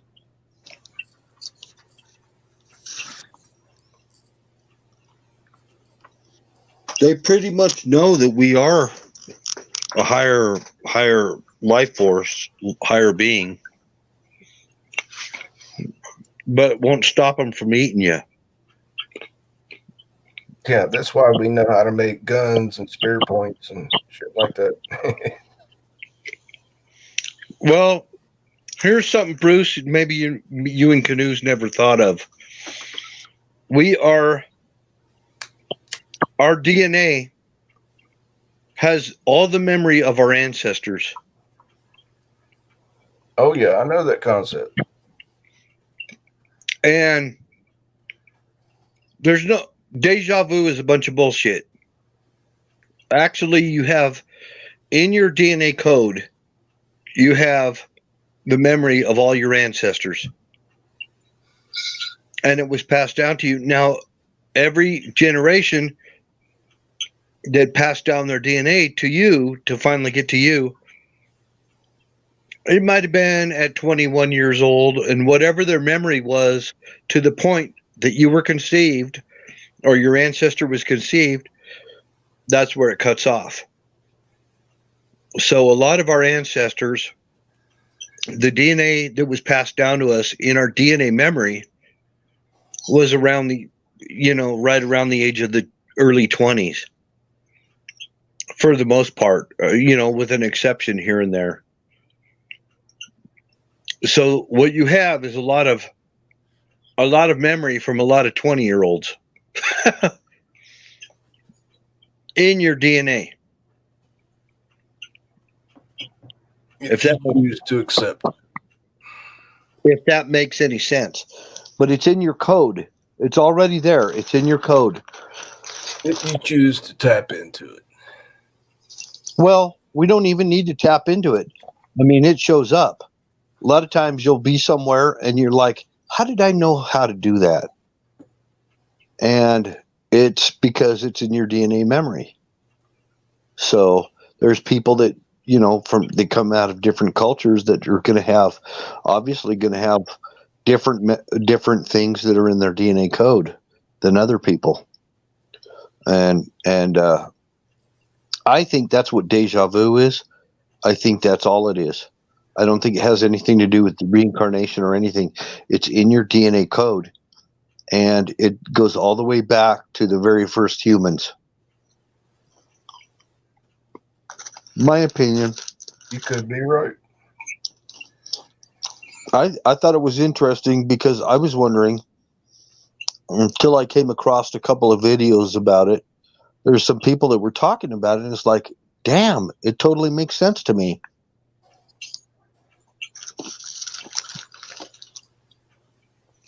It's our DNA code. Like deja vu is shit that we saw in a dream or expected, imagined that could happen, and then we see something happen, and it's like, oh yeah, I saw that in a dream, or I imagined that could happen one day. Well, why it makes sense to me is because I have family members that I never knew when I was young. And then later on, I got to know them. And here I am, talking to my dad, and my dad says, yeah, I was a sign painter. I said, I'm a sign painter. He said, I was in the Air Force. I was in the Army. And I'm finding all these freaking parallels with me and my dad. I couldn't figure out how it happened. Another uncle of mine had a lot of skills and stuff that I have. And it's like, there's some things that just come easy to me. And I never understood why. And I believe it's all DNA memory. I think it's in your DNA. It's the human condition, after millions of people, we're all going to end up doing the same kind of things sooner or later. Yeah. All right, my friends, I'm going to check out. It's great talking to you guys. Carry on and vote for Trump. Right on, Bruce. Have a good one. Okay, see you, Bruce. Colonel Shaw's in the house. What's up, Colonel?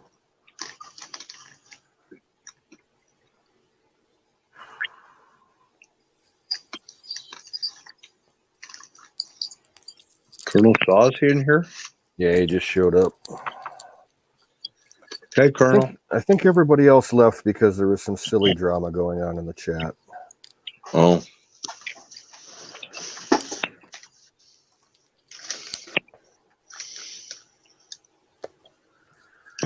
Well, it'd be nice if we could have a nice conversation about nitty-gritty stuff.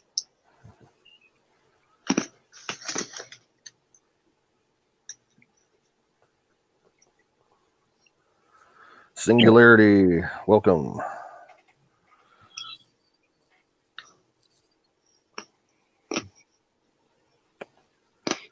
Yeah, I don't know what the drama was. It sounded like someone got shut out of Kay's chat. I don't know. Oh, No, I think it had to do with Dallas and Deborah. okay. I don't know. I really don't care. Who knows?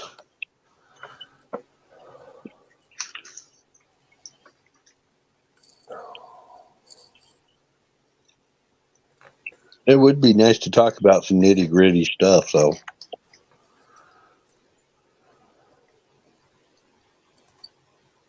I'll be back in 1 minute. Right on.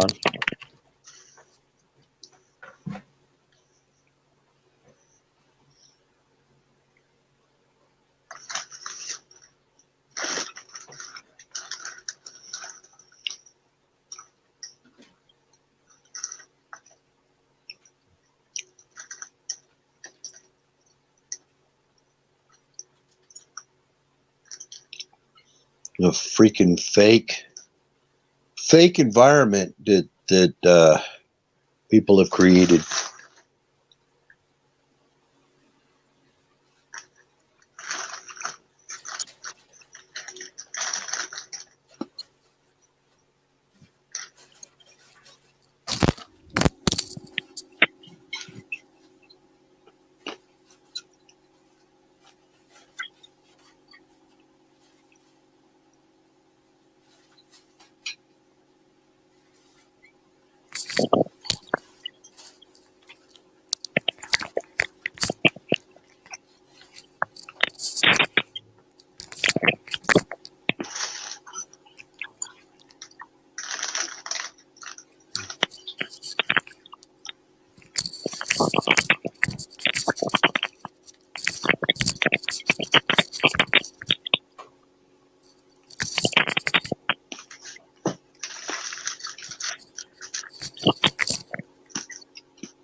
I hear noise.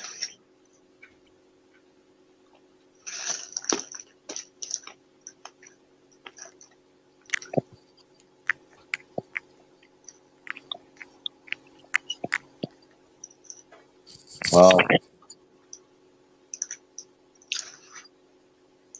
All kinds of weird crunching noises.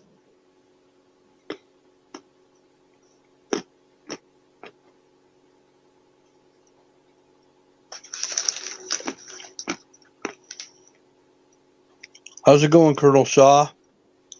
How's the weather out there?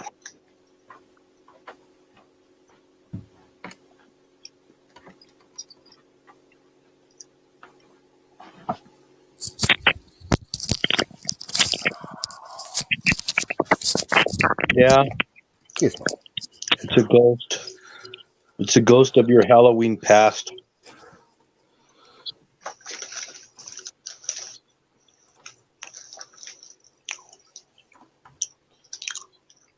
Well, Colonel Shaw, you can always stir some shit up.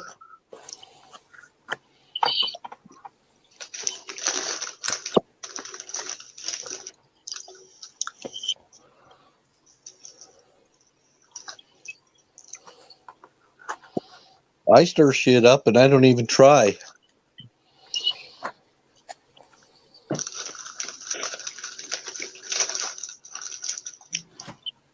Singularity, how's it going, brother?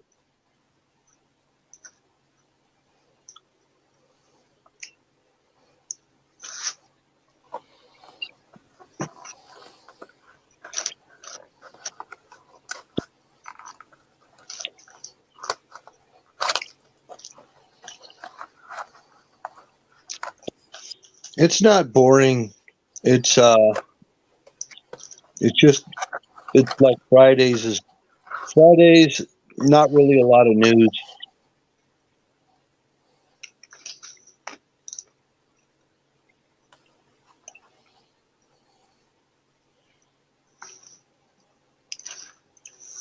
Nothing worthwhile to listen to. That's why we got to get out in nature.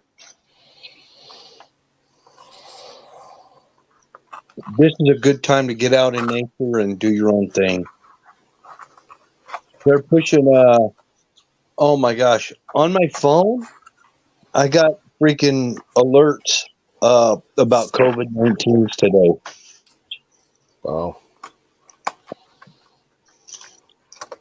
They're trying to say that there's a big outbreak going on. I don't believe it at all. Me neither. Yeah, about maybe 5 days ago, they raised my county to the highest level. Oh, where you are too? Yeah. Wow. We went They full said red. we're leading the nation in COVID-19 outbreaks. That's what this freaking thing that I got on my phone said.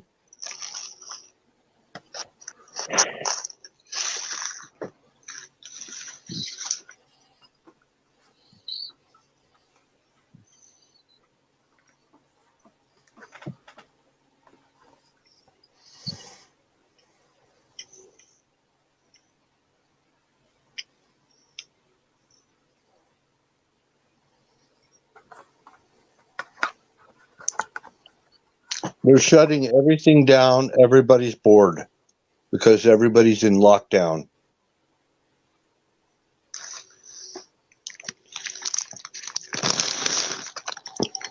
You can't go to a movie theater. Can't take out a date. Can't take girls out on a date or nothing. I mean, it's absurd.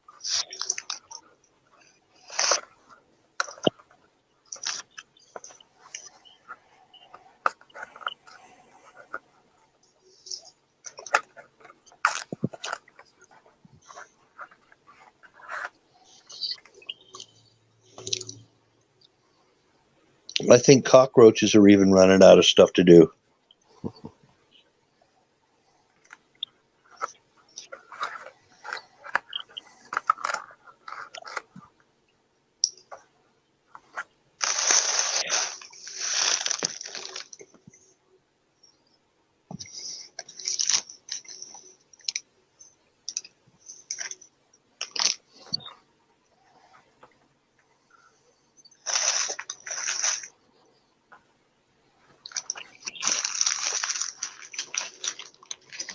Oh, well. Such is life.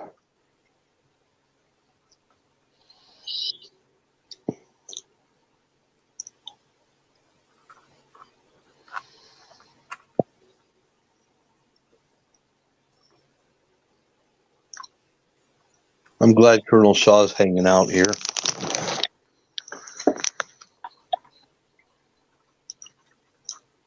Singularity.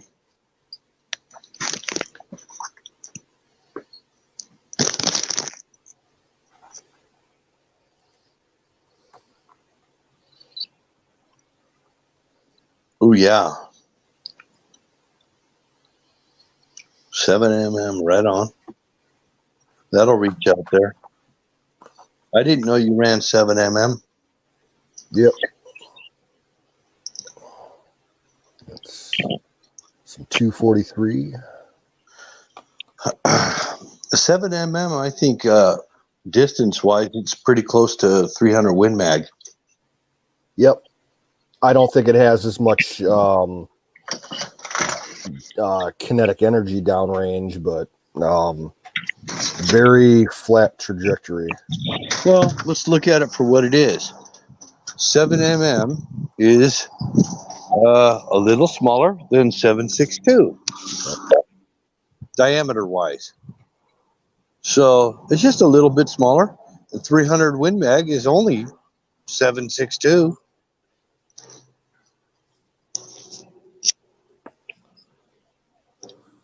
Hey, Miriam. What's up, Earl? 7.62 with a big ass cartridge on it.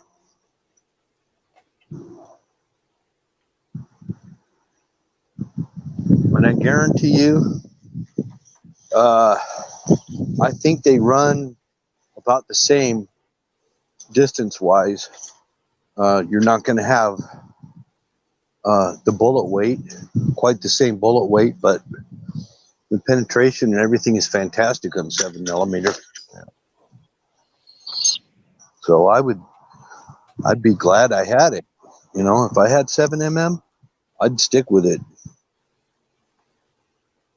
Yeah, I got the rifle. It's a Weatherby Vanguard. Yeah. Oh, I got it for maybe $550, $600 a couple years ago. Nice walnut stock on it. 300 Win Mag, I can ramp it up to about 300 grain if I want to. No, did I say 300? 200. I'll ramp it up to about 200, maybe if I'm lucky, 250 bullet weight. But yeah, these are 174. That's serious business there. Yeah. 74. The heavier, and here's the thing for a lot of these ballistics experts out there. The heavier the bullet, the better the penetration. Yep. You don't have the velocity, but you have the penetration on a hard target. Yeah, the kinetic energy transfer. Yeah. I'll get more range out of a lighter bullet.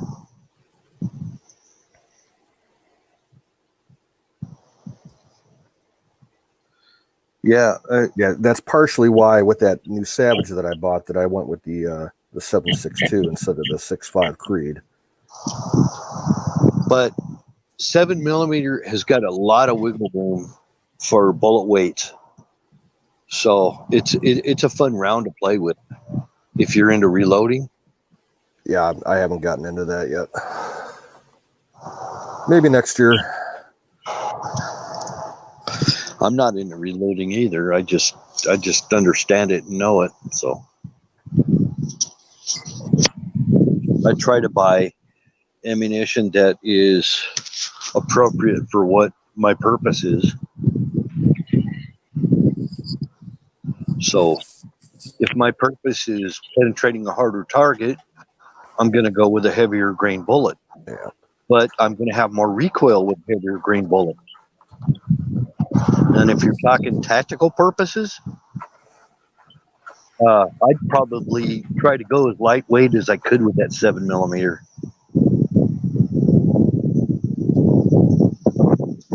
Which is pretty much a paper puncher. But it runs toe-to-toe with 6.5 Creedmoor. And 6.5 Creedmoor is probably, for what it is, it's probably one of the best bang for your buck as far as long-range shooting goes.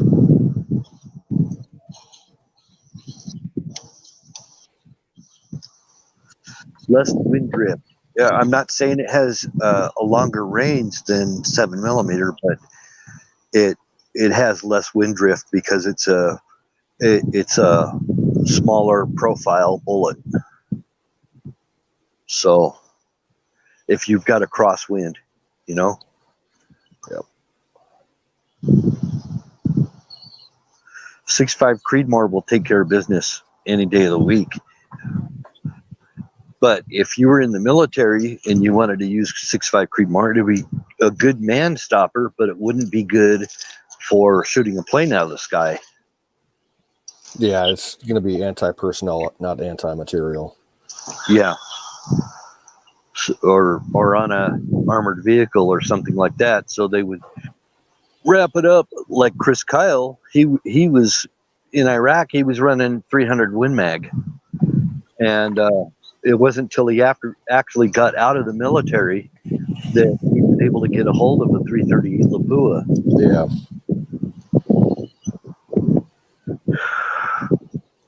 Because the Canadians, they kind of started with the 338 Lapua. Yep. They set that record in Iraq Yeah. about 12, 13 years ago, I think. Yep. Almost 2 kilometers. Yep. Mile and a half shot. I don't think they made a 2 mile shot. I'm not sure though. But somebody made a 2 mile shot with a 50 BMG on some Taliban. Uh-huh. And these guys are hiking up a freaking ridge, and he takes a shot and blows the backpack off. Right? He's looking around and he didn't even hear it. It was so far away. And there was so much wind and everything. He didn't even hear it, and it hit the backpack, and he's like looking around, and they're like, we're being shot at. And they started running, and he took out the other guy. He took him out and freaking, then he took out 2, I think. That was a really amazing freaking video. I don't even know if it's still online. But it was a 50 BMG. And, you know, there's something better than a 50 BMG out as far as range and everything goes. And as far as flatter trajectory and less wind drift. And that would be the 416 Shaytac. Yeah. I saw the other day, forget which website it was. They actually had 50 BMG ammo on sale. They had it in stock. They were filled ammo cans, 200 rounds, linked, and it was a 2-to-1 mix of standard ball with a tracer every third shot. Oh wow! It was like reasonably priced too. It was only like $380, I think. Now, wouldn't that be cool to have a semi-auto 50 BMG that could run linked cartridges? Oh man, I'm telling you what. I'm wondering if that Barrett may be capable of running linked cartridges up through the magazine well. I don't know.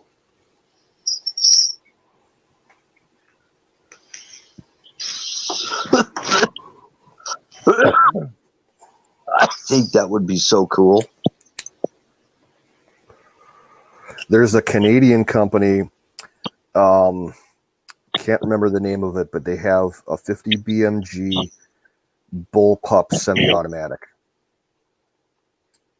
I believe it's called the Lynx. Wow. And that's a pretty wicked video. Well, there's a company out of Florida that actually makes a single shot 50 BMG that you just use the trigger mechanism of an AR-15. Okay. And so you're using the AR-15 lower, and you just mount this freaking 50 on the As the upper. As your upper, but I think it's a bolt action if I remember right. I don't think it's a semi-auto. Now I've seen 50 Beowulf AR uppers that were semi, not bolt action. 50 Beowulf. That's not a real penetrating kind of a round, but it's a door knocker. So it will definitely it'll put a thud on anything. Yeah. But it doesn't have very good range to it. It's kind of like the 458 SOCOM. I mean, if you get hit with 50 anything, it's going to blow the meat out of you. Yeah. So whether it's a 50 A&E or a 500 Smith & Wesson or whatever it is, it's going to blow the freaking meat out of you because it's just punching a big fat nasty hole. So, and then the bullet weight is enough to really like if you get hit, let's say you've got hard body armor and you get hit in the chest, it will rip your aorta. Oh yeah. You will just die. just the transmission of hydrostatic shock. It will be enough to kind of like liquefy, your chest cavity. Yeah. It's the same as a sudden stop injury. Yep. So, like, ripping an aorta happens all the time in head-on collisions, and it actually happened to some people that were bungee jumping. I believe it. And they would it's just your heart getting pulled forward. Yep, the momentum. And ripping that aorta, and you're freaking toast. Yep. And you die so fast, you just can't even believe it. That's what we refer to as I'm an EMT, so we refer to that as a sudden stop injury, ripping the aorta.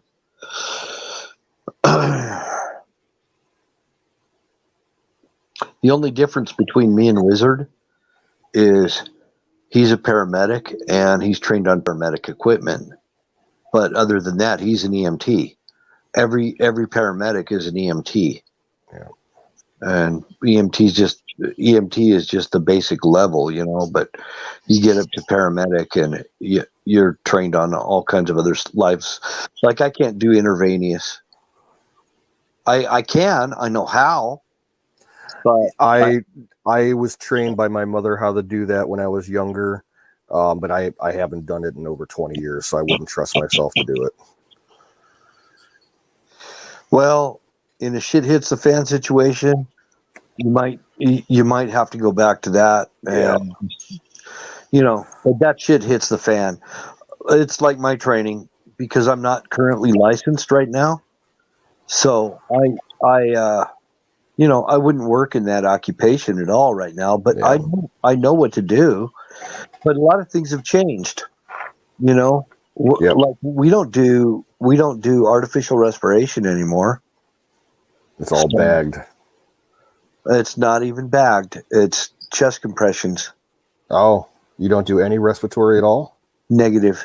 But you can, but they recommend not to, because it's all chest compressions. So it's just keeping the What about oxygen deprivation in the brain? Okay, well, what we're doing is we're keeping the tissues alive until ALS arrives, and advanced life support. Yeah. And so all we're trying to do is keep the tissues alive until they arrive. That's all they recommend for us to do, because, well, one of the people that was training me was a fire chief, and he did a bunch of seminars and stuff when I was, and he something happened to him, and that was he was working on somebody. He revived him, and this guy coughed up a blood clot, and it went in his mouth, and he got hepatitis. Oh, okay. Yeah, freaking horrible. And so the rest of his life, he's got to be on these hepatitis medications. Yeah. Super nice guy, but it was just a horrible thing. He's trying to save somebody's life, and when the guy came to, he blew a freaking blood clot right in his mouth. That kind of shit. So it's probably not fun stuff for people to hear about, but a lot of EMTs actually have PTSD big time. Yeah. Yeah. And that's one example of how you could get PTSD. I remember my mother, she was an RN at an emergency room about a year and a half before she retired.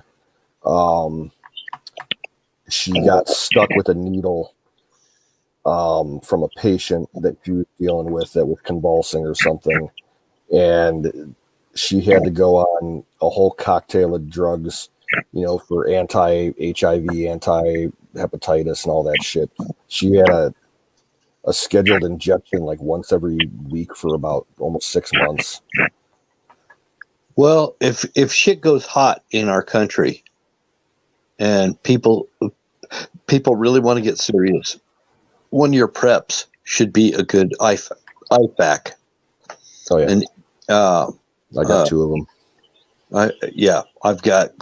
I've got one fully loaded and another one with various stuff. I got 2 that I can, carry out in my packs, and I've got like just a big tote full of stuff for in-house use. Well, you need a gunshot wound IFAC, and then another IFAC for like boo-boos and stuff. Yep. My heavy duty trauma bag, I got tampons for gunshots. I got chest seal. What else do I got in there? Well, not everything's going to be a gunshot. So if I were you, invest in some Quick Clot. I've already got like 6 bags of it. Right on. And then I'm not a fan of. I'm not a fan. I don't think I will ever use a tourniquet ever, but I will use a pressure bandage, an Israeli pressure bandage. Yes. Yep, I got a few of those. I'm a big fan of those. I think they work a lot like a tourniquet anyway. So yeah, I'm not trained on the new tourniquets. Like I know how to do the old fashioned Boy Scout one with a stick and a handkerchief and everything, but the new fangled ones that people are selling now, I'm not trained on them. The Israeli bandage is actually a tourniquet too. It's a pressure bandage, so it will put enough pressure to stop the bleeding. You really don't need a tourniquet, and a tourniquet, removing the tourniquet is a lifesaver. Yeah, but if you don't get them to medical treatment within 4 hours, they are going to lose that limb. Yeah. So I would highly recommend get the Israeli pressure bandage and use pressure bandages. Don't even think about tourniquets. That's kind of like it's if your leg is hanging off, yeah. I mean, if your leg is freaking or your arm is like completely good, you're going to lose it anyway. Then you apply the tourniquet. Yeah. But if you don't think that you can get them to medical treatment within 4 hours, and also along with that tourniquet, I would also make sure you have a pen so you write the date, the time and the date and everything that the tourniquet was applied. Exactly. So you didn't know I knew this shit, did you? Yeah. So yeah, that's what I would do. I would make sure that I had, even if you don't plan on getting in the shit and you're not gonna be fighting in a freaking civil war or whatever, you could have an earthquake or anything. So it'd be a really, really good idea to have a personal, individual first aid kit, which is what IFAC means. I'm gonna go pull mine out real quick. I'll be right back. Sure.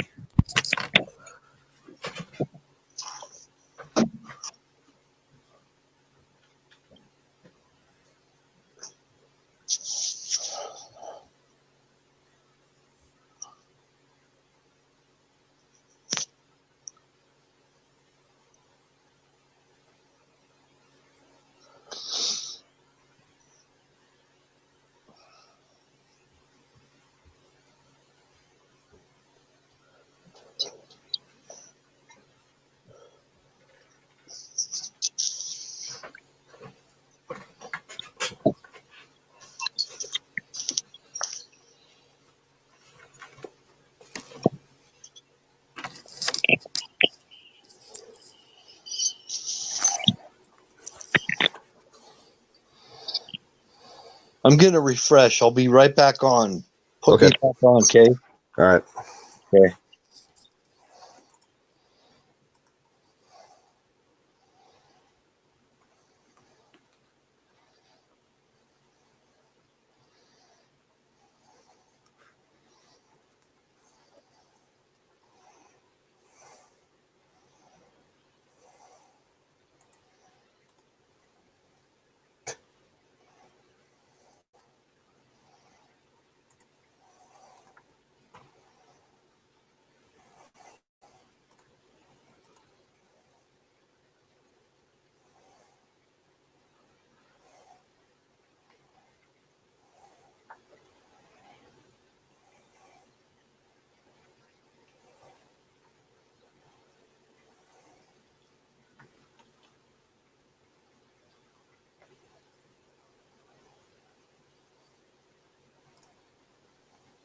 Okay.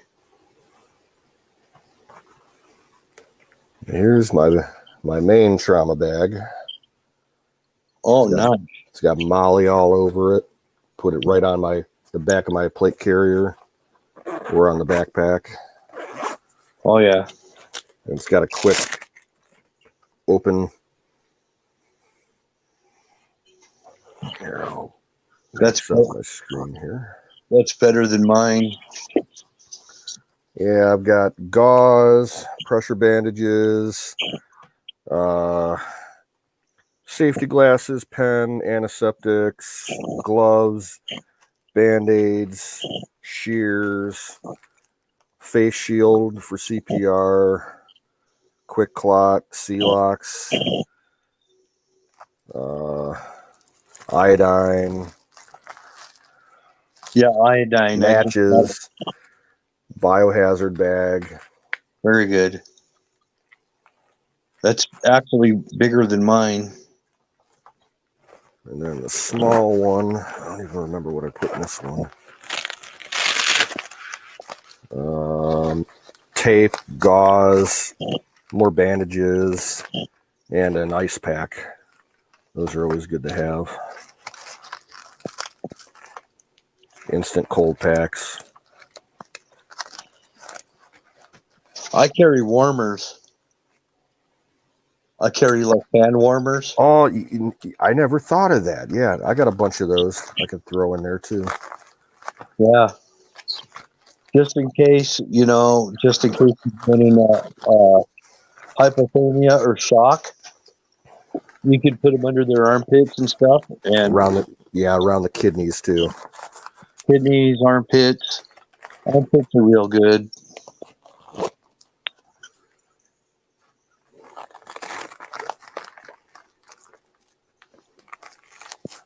If nothing else, you can use the hand warmers for yourself. Or, it's all actually your IFAK is for yourself. And what I do is I shove everything into like Ziploc baggies, and then I take a magic marker and I write on it what it is. Oh, okay, good. You're right on, man. You got the same shit as my instructors did. I bought these pouches on Amazon. They're kind of cheap knockoff Chinese brand stuff, but very high quality. That's fine. That's fine. Hey, I think the smaller one was like maybe $25, and the other one was maybe $10 more. even the more expensive stuff is the same. It's the same as the cheap Chinese shit. Like Celox.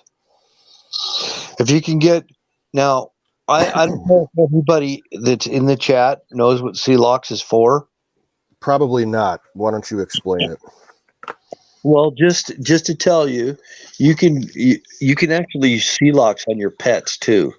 But if you've got a real lot of blood, one of the main things of CPR is to stop the bleeding. So Celox is a blood clotting powder. I get the powder type. There is liquid. There's sponges also. Yeah. But I get the powder. You pour the powder in the wound, and then you apply some type of bandage on it to stop the bleeding. And you want to make sure that the bleeding is stopped actually before you apply your bandage. So otherwise you're going to just waste the bandage. Exactly. Well, it's not just waste the bandage. You don't want them bleeding out. And even if it's kind of innocuous bleeding, it's still good to stop the bleeding because they're also losing bodily fluids at the same time. So opening yourself up for infection. Opening for infection, the loss of bodily fluids, all those things can make increase mortality. So we try not to. We got to stop bleeding. We just got to stop the bleeding. That's part of the ABCs: airway, breathing, circulation. Yep. And shock is also a big killer too. Yep, shock is. So treat for shock. That's really important. The But way I was trained in scouts, if you got a shocky patient, get them off their feet, lay them down, get their head up, elevated above their heart level, keep them warm, put a blanket on them, keep them hydrated. which Yes, is where the hand warmers come in. Yeah. Because if you put somebody in a space blanket with hand warmers on them, it'll actually help to disperse the heat throughout the entire body. Yep. Now, I'm not the all-knowing guru, but I've been an EMT for a long time. And we don't do everything, there's no everything in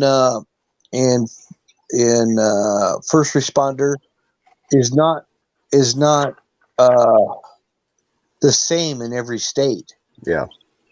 So a lot of states, they emphasize things that are different than other states, and some of the things a lot of it's based on the kind of lawsuits that freaking people have, done on first responders. So, if you've had a lot of lawsuits on neck injuries, you're going to have a big emphasis on cervical spine injury that's bigger than bleeding and circulation. Yeah. When I was going through all my first responder training in the 90s with scouts, like we were actually certified with American Heart Association, Red Cross, and I think one of the universities in Cleveland sponsored us. They had to take time to explain what they called the Good Samaritan law to us. I don't know if you're familiar with that. Yep, I am. Because a lot of people, you're all trained for all this, and then you decide that you don't want to, actually step in and help somebody out because of, the threat of a lawsuit. In Ohio, like if you try to a first responder, if he, fails to revive somebody or whatever, he's not going to get sued. So one of the things that I really was taught emphatically is that you absolutely have to do sample questions. Yeah. So sample questions are like really big priority in my state, not in other states necessarily. Like Texas, that's not a really big thing, but here in my state it is, and that's because of the lawsuits. It depends. I mean, Texas might be getting different kinds of lawsuits. These freaking people, I'm telling you, you try to help somebody, you try to be a good Samaritan and everything, and it will backfire on you. So I keep my own IFAC the way I like it and the way I want it with me. And it's for me. It's not for a patient. Uh-huh. But I have a jump kit. And I keep a jump kit handy for my family and everything, and in case I have to help somebody on the side of the road or something like that. So, but I don't have a cervical collar in my jump kit, but I do always keep a SAM splint because I can use it like a cervical collar, stabilize the head and neck, and things like that, It's just things that you got to think about. I wouldn't carry it in the field if I'm in a firefight. I would carry freaking blood clotting stuff, and the only thing I'd probably carry in a firefight would be my IFAC that has my C-locks and my Israeli bandage. I carry that on me, and some tampons, and a couple little things like that to save my life. But that somebody's going to have to use my IFAC and save my life with it. It's not for me to save somebody else's life. You don't want to use your own IFAC on somebody. But if you have to, you have to. But if you use your own IFAC on somebody, now all of a sudden you don't have an IFAC. So that's something to think about. You're still in the fight, and all of a sudden you don't have an IFAC, and you don't have any way to refill it because shit has hit the fan, and the only way to get anything is on Amazon because of coronavirus.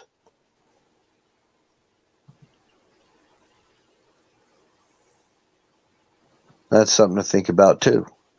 You know, can you refill your IFAC and you still got to fight more? You know, and there's no way to refill your IFAC because all you've got is Amazon because Walmart's been shut down, Target's gone, and I think they're going to be gone. I think in 2021 you're going to see the end of Walmart, Target, Sam's Club, all of these big major chain conglomerates. That's possible. Well, there's whisperings about it happening. Well, did you hear the other day that Walmart pulled all their guns and ammos off the sales floor? Yes. And supposedly some locations are still selling them. You have to ask an associate to go back and get it for you. I don't know about where I live. I haven't been in a Walmart, so I wouldn't know. I've been in one once this year, back right when all this shit started. I think they've lost a lot of business because they took their ammo and everything out, and a lot of people are boycotting them. And I'm one of them. Because I just don't like the place. Period. I don't like the business practices. I don't either. To be honest, the last couple of years, the only time I ever really went into one was just to do grocery shopping. I wouldn't buy anything else there. It's a last resort. Yeah. So I have a Costco card. I can go to Costco and stock up on stuff, but I don't do Sam's Club or Walmart. And Walmart, it's not just that pissed me off about Walmart, but the terrible way they treat their employees. I can never get help when I go into Walmart. Yeah. You know, I'm a painter, okay? Tell me, when have you ever seen somebody in there mixing paint in the freaking paint department in a Walmart? Not very often. Not very often. And it's pretty much every Walmart is like that. So why would I bother? And then everything they sell in their paint and tool department is second rate anyway. And then whatever in the other departments is all made in China. Yep. So I really don't want cheap Chinese shit. I don't want it anymore. It doesn't last very long. I think I'm not the only one. I think there's other people thinking the same thing. But they came out and they said, I think it was in July, they announced that they were going to close 270 stores worldwide. And I found the article on it, and that was not an official announcement. They are actually, employees in Walmart are saying that they're going to be closing all the Walmarts, which we kind of knew that was coming anyway, because they were talking about using the Walmarts for the New World Order as concentration camps. So the Walmart has basically dedicated their buildings for government use. Well, okay, I'm not fully on board with that theory. There are some, signs that in certain places that might be true. And when I think about my local Walmart, I got one about 3 or 4 miles away from me. The way it's situated, it just screams, that scenario. Yeah. It's at the back end of a dead end road. that's close to major road, like secondary roads, but is isolated and can be controlled. It's adjacent to one of the city's municipal water towers and an electrical substation, and very close to rail transit point and freeway interchanges. It's highly defensible in its position. Wouldn't take much to, roll some barbed wire fence around it and you have a secure perimeter. Well, the one where I live, it looks like there's these cubicles, these high up cubicles that could be converted into guard towers. Oh yeah, there's all kinds of false abutments and traceries along the roof line. Like they make it so it looks like a modern, village type thing with peaked roofs and everything. But yeah, you could put, sniper post, observer post, whatever up there. Yeah, and then all the not just that, but all the camera equipment and everything that are in all the Walmarts. Well, in outside, it's like my local Walmart. They have to have at least 100 cameras just outside. Yeah, it's ridiculous. Yeah, and a lot of Walmarts. When I was driving a truck, I was going across the country. They all had like Bed Bath and Beyond at the outside of them, and I know there's smaller Walmarts that probably won't be used for that.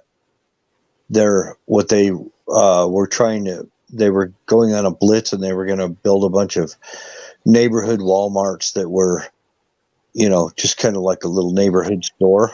Yeah, and that never really came to fruition. But there were a few built, I think. So, but it's the super centers. The super centers, they really look like they could be turned into concentration camps. Yeah, that's what I got. At the time when they built this one, it was the largest one in the country. It's not anymore, but it's massive.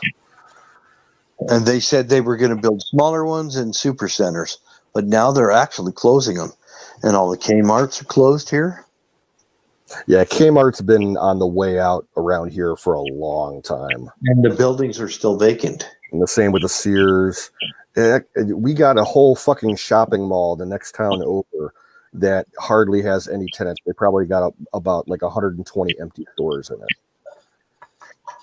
That's kind of something to think about, And then Costco and Sam's Club. Sam's Club definitely looks like it could be turned into one. Because all the Sam's Clubs, they have these what could be towers, Mm-hmm. And they're big warehouses. They're bigger than the Walmarts. So they look like they're designed for taking in, masses of people or something.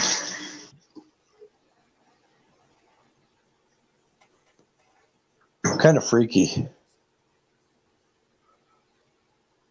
And you probably know who Dabu77 is. He was talking about that years ago. I don't really get into him. Mm-mm. I haven't listened to him in a long time. But I thought he had some kind of interesting things. The one that really caught me that he was talking about was these big mega trains full of military equipment that were traveling across the country. Well, there was a big one that was spotted in California a couple of months ago. I think what it was, they do annual training at Fort Irwin down there, the big national training center, where they'll bring in, entire, battalions of tanks and, foot soldiers to train in the desert. They don't keep all the munitions that they train with there. They got to bring that in from somewhere else. And, the big depots that they have, like out in the middle of nowhere, that's where they probably loaded up all the equipment, and they're probably just taking it to Fort Irwin. And everybody freaks out about it. The thing is when I was in the Army, we used to load our howitzers on train cars and all our other heavy equipment over in Germany. Yeah. That was the only way to transport them because we couldn't drive them over the roads and stuff because it would tear the roads up. Yeah. So I get that, but what I'm seeing these MRAPs with these domes on top, and they were passing through where I live, and they were heading north and they were heading south, and I'm like, what the heck, you know? And I know what the domes are. There's something similar to a Qualcomm.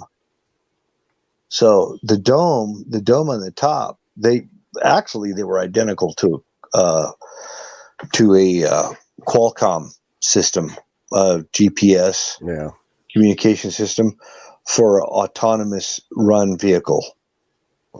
So they could, or remote, I guess, but they can program them to cover terrain without a driver. Yeah. And that is what they were. I know that's what they were. And these trains were as far as the eye could see. These trains were so long, passing through Utah, going north and south, and nobody seemed to know where they were going and where they were coming from. And then finally somebody said, oh, they're coming out of California to somewhere. Well, okay, think of all the big places that you got out in the West where they train. There's Fort Irwin, Fort Carson in Colorado. There's, I think you guys got a big one in Utah. There's Yakima up in Washington. And, you know, you get guard units that are moving their equipment around to go train annually at places like that. But yeah, but if you're seeing trains that are multiple miles long, that's a little disconcerting. It was, you know, it was when Obama was in. Yeah, now I remember, where I'm at, we used to see trains that were loaded in Ohio with M1 Abrams tanks, but that's because they make them here in Ohio and they service them, so you see them coming back and forth. But that was always fun to see, you know. We saw tanks too.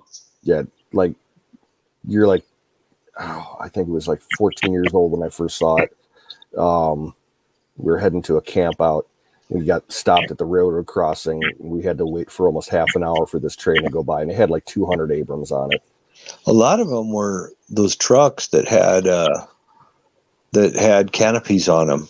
Yeah, they kind of like, I don't know what you would call these trucks, but they look like Oshkoshes or something that had canopies on them. They were cab overs, military. Yep, I know exactly what you're talking about.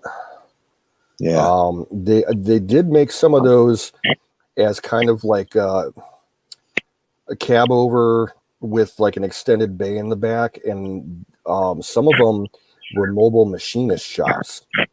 They had like a whole machine shop inside with a lathe and everything. Really? Yeah. Huh. Yeah, it was really kind of, I mean, it kind of made me suspicious because, you know, it was when Obama was in. Yeah. And they were talking about Jade Helm. And Jade Helm was supposed to be some big operation. A precursor to, you know, implementing martial law. Yeah. And then there was all those rumors of UN planes flying into the small county airfields with Air National Guard units and all over the planes. They didn't look like typical military vehicles. They looked like freaking martial law vehicles. That's what they looked like. That's really what they looked like. They weren't, you know, but Afghanistan was going on. Iraq was going on. I don't know what they were. Well, do you remember the big stink back when Obama was still in office? Because the military was giving away MRAPs to like local law enforcement agencies. Yeah, I remember that. And Obama was trying to stop it because militarized police and all this shit. So my county sheriff's department has an MRAP. They use it as their tactical vehicle. That was when the military was buying millions of rounds of freaking 40 caliber. Yep. Hollow point. 40 caliber hollow point. Yeah, and like multiple branches of the government, like Department of Energy, Department of Commerce. It was causing ammo shortages. Yeah. I mean, for almost an entire year, you'd be hard pressed to find 40 cal. Well, it wasn't just not finding 40 cal. All these ammo companies were geared up to selling it all to the military. So there was ammo shortages. All kinds of calibers were coming up short. Yeah. But here's the deal on the ammo shortage right now. The ammo shortage has a lot to do with Remington going out of business. Yep. Those poor people, the workers there, man, they're getting fucked. And it's not only Remington, it's other companies that are actually shut down. They're shut down. And nobody will say why. Then there's some that are running 3 shifts, but they just can't keep up. No. And they won't say why. Yeah, the line that I heard, probably 2 months ago, CCI made a public statement saying that they're running 3 shifts at all their plants, but their back orders from their main buyers are like a year and a half, in advance now, before they think they'll be able to catch up. Yeah. Because you get like Cabela's and all them companies that buy bulk in advance, for the next year and shit, and they do big contracts for it. Sometimes I listen to that guy who comes on Sunday. I forget what his name is, but he has it's called Gun Talk. And I listen to his show, and he talks about, it'll probably pop into my head what his name is, but I've been listening to him, and he's been talking about it too. He's saying a lot of it is because Remington, and he named about 4 other ammunition companies that are shut down. And he was talking about mergers. I think it might be Ruger or somebody is merging with another company. Well, here's what the news was that came out last week, that Ruger bought the Marlin brand from Remington. Oh, okay. I don't know, because Remington has different entities. Like they have the Olin that kind of covers the ammunition, and they had a bunch, like they had the Bushmaster brand still. Yeah. I haven't heard any news about any of that. I know Winchester was looking to buy some of their assets, but the only one that I heard that was confirmed that went through was the Ruger Marlin deal. And Ruger's stock has been going up all year. I wish I would have bought a couple shares. I wonder what's happening with Keltec, because I don't see any Keltec out on the market right now. Yeah, come to think of it, neither have I. I mean, I like that Keltec RFB and the Keltec that's the 308 bullpup. I'm digging that. I wish I could get a hold of one of them. It's a 308 bullpup. What are you doing? Looking it up right now? No, I'm stoned. Oh. I think it's the Keltec RFB. I think that's the one that's the bullpup. 308.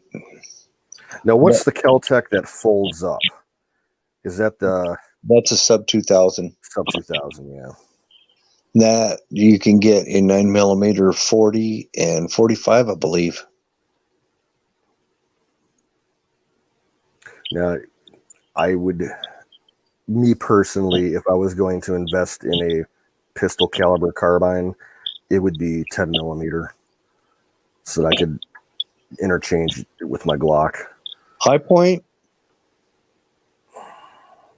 carbine comes in 10 millimeter, which I think is really awesome for High Point to do.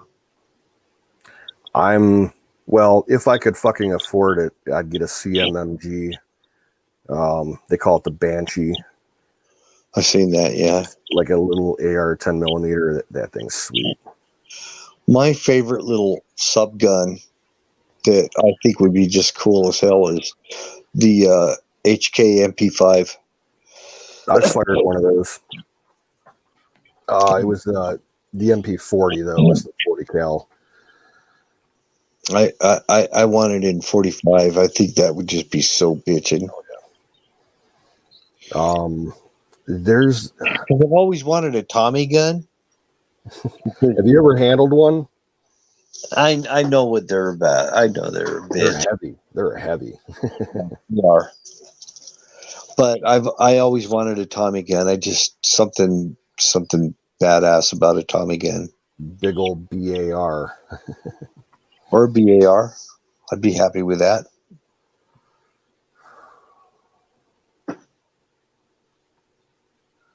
But because of the Tommy gun, made me get interested in a 45 carbine. That's the Marlin I got. Is a 45 carbine. That Camp 45. Because I'll never be able to get a Tommy gun. I don't think they're too overpriced.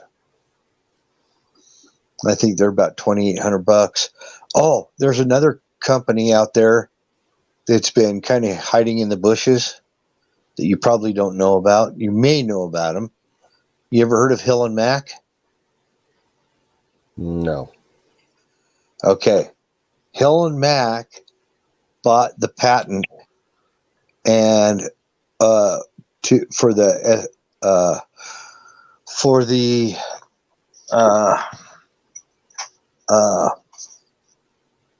German Sturmgewehr, and they were making the Sturmgewehr in 7.62 by 39, which is Are probably you talking like the old the SGU 44 or whatever that was? yeah. Okay, that's cool. Yeah, that was the actual true assault. The Hitler called it the assault rifle. He called it an assault rifle.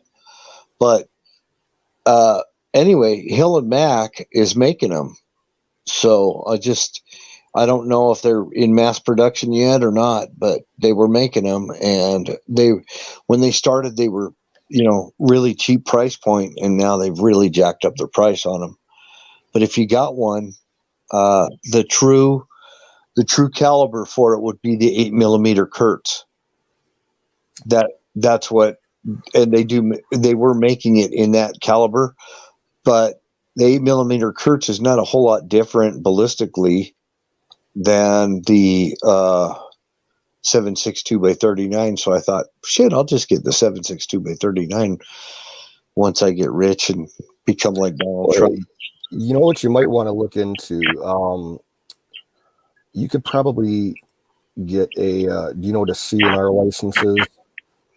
Curio and Relics, yeah. You can get a license and you can get all those old war guns like surplus dirt cheap. That classicfirearms.com that I buy shit from, they got all kinds of old battle rifles and pistols, all different kinds of shit on there. I want the Sturmgewehr. That's what I want. It's just got this profile that goes, the profile to the rifle just goes all the way back to the Germans. You're just thinking of a freaking stormtrooper standing there with a Sturmgewehr. I just can't erase that thought out of my mind, and I keep thinking that would be one of the most bitchin' guns to have. You really want to piss off Nancy Pelosi? Pull out a Sturmgewehr. See what happens.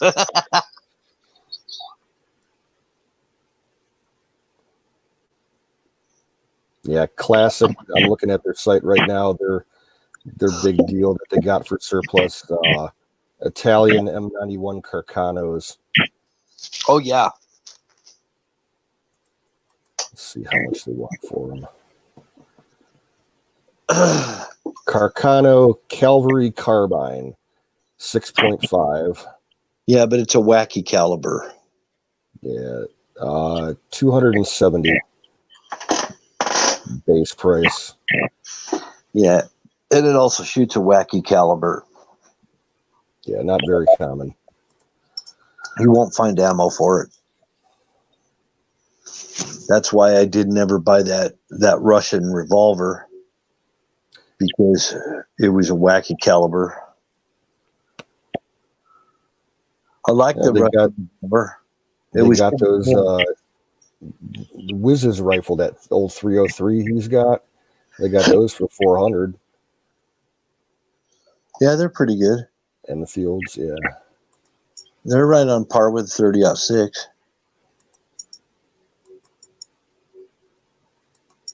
.303 British. I'd rather have a 30-06 though. At least I could find ammo everywhere. I still see 30-06 ammo at Cabela's. Yeah, that's one of the few things around. The last time I was at Cabela's, when I picked up that Savage last month, the only rifle ammo that they had in stock was 7mm Rem Mag, 6.5 Creed, 300 Win Mag, and 30-06. That was it. And 243. That was it. Well, for 20 rounds, 300 Win Mag right now is about $47. Yeah, it was going at, it was like anything from $35 to $50 a box, depending on the brand. Yeah, 300 Win Mag is high dollar shit. I have quite a bit of ammo for mine. It's just not a very popular caliber around here because it's so overpowered for the geography around here. Yeah, it's right on par with what we need here, though.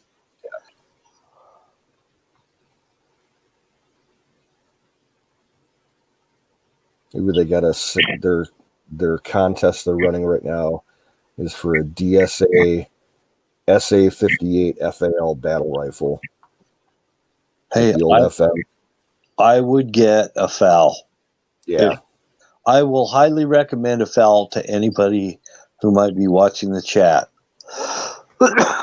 If you get a FAL, will perform better than an AR-10. It's got a completely different gas system. It's a lot better operating. Mm-hmm. We almost went to that. Here's the link for the contest. Go win yourself a gun. Well, Britain actually did go with the FAL, and then the Rhodesian Bush War, they used the FAL also. So over in Africa, they used the FAL. The FAL was called the right arm of the free world. The Argentinians were using FALs. The FAL is a fabulous rifle, and I would take a FAL over even a HKG3 or any of those rifles. I would take a FAL. It's kind of like the Melania Trump of FLOTUS's. Uh-huh. You know what I mean? It's just long and slender and just freaking adorable and just smooth and just like Melania.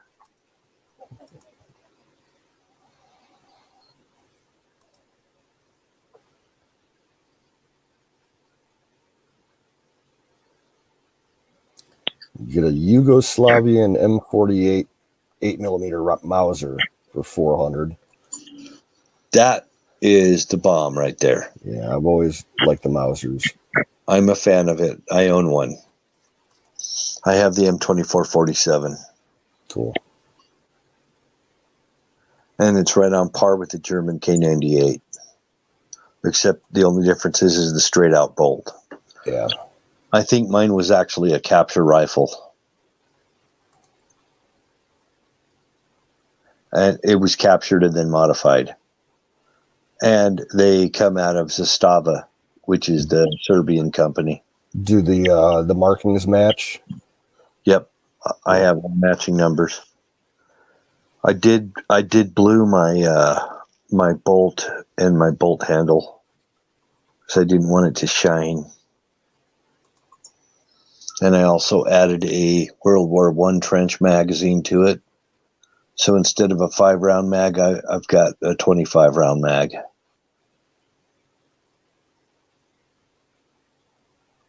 I've actually got a spare as well. So I've got two 20-round magazines.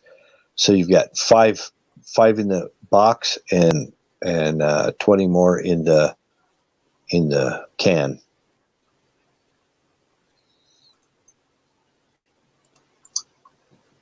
And you run stripper clips, and I've got a scout scope mounted on it. So it's set up to be a scout rifle. And it's also got a German K98 bayonet. Cool. It is scary looking. It looks big. It looks badass. It is freaking scary. I'm serious, especially when I put that bayonet on it. It's I didn't get the longest of the German bayonets. I got like the second to the longest because that really, really long one, it just was kind of absurd. So I got this one, and I'm telling you, it is freaking spooky looking.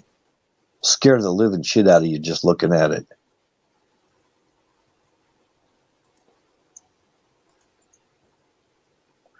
It has that same intimidation value as the Sturmgewehr. The profile of it, with that magazine sticking out of it, big wood stock rifle with a big magazine sticking out of it and a freaking scout scope and a bayonet on it. I even built a perfect frog to carry the bayonet on. Cool. So you know what a frog is. Mm-hmm.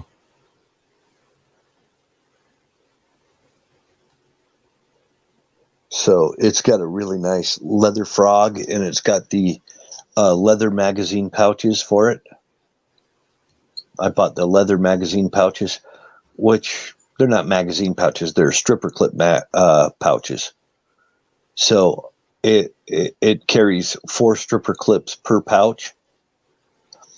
So yeah, it takes 4 stripper clips to load it to still not to capacity, but I can sit there and zap a freaking stripper clip in there, and I got 5 more rounds. So they're only 5-round stripper clips, but it's cool. You can use it for the same stripper clips work for the Mosin Nagant also. I would suggest, anytime you get a chance, try to get a hold of a Mosin Nagant also. Even if you got to pay through the nose for it, I would get a Mosin Nagant.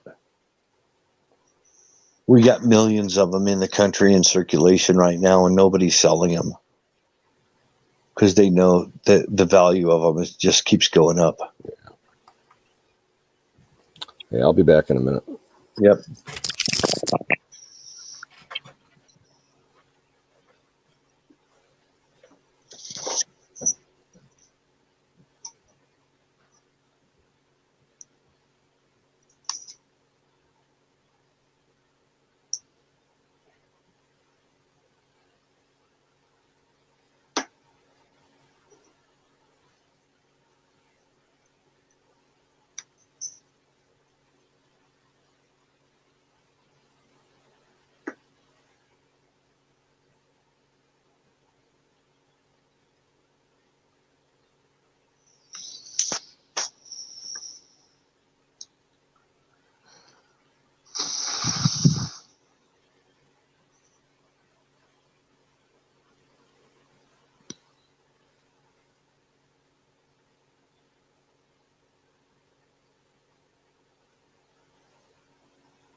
I'm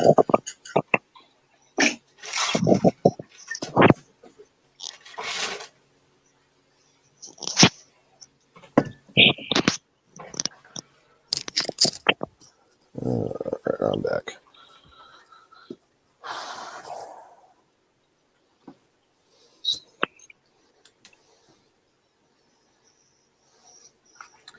Well, I got a kick-ass deal the other day on this.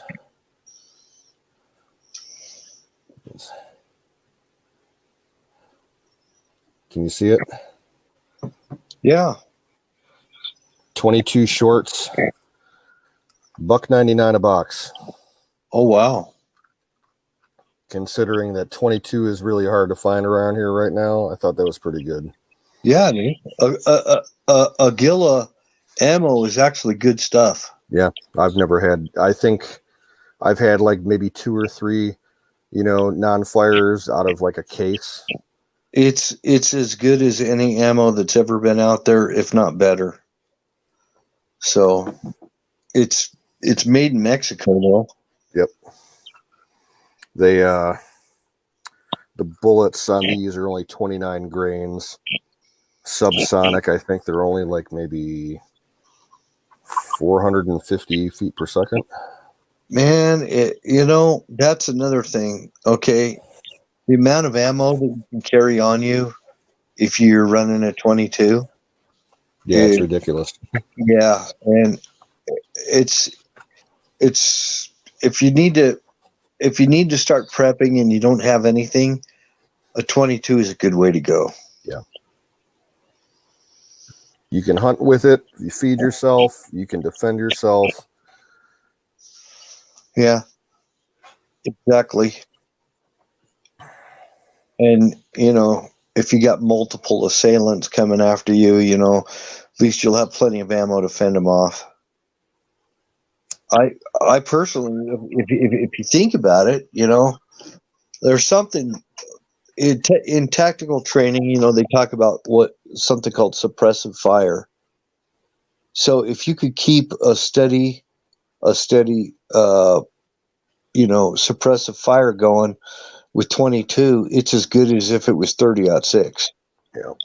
Because you're keeping them from popping their heads up. So that's the whole thing. It buys you time.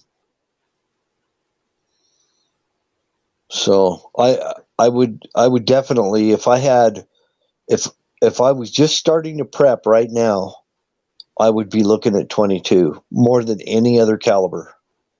Yeah. Because I know that I could buy a lot of it and buy it cheap. Buy enough of it that I could be able to at least stockpile a little bit. Just because of suppressive fire. And not only that, but the other reason is it doesn't have a loud signature. It doesn't have a loud report. So if you had to, poach a deer or something like that,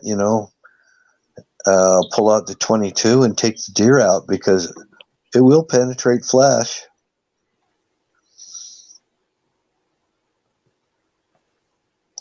In fact, it might not even spook the deer. You might be able to get 3 or 4 shots in that deer to bring him down.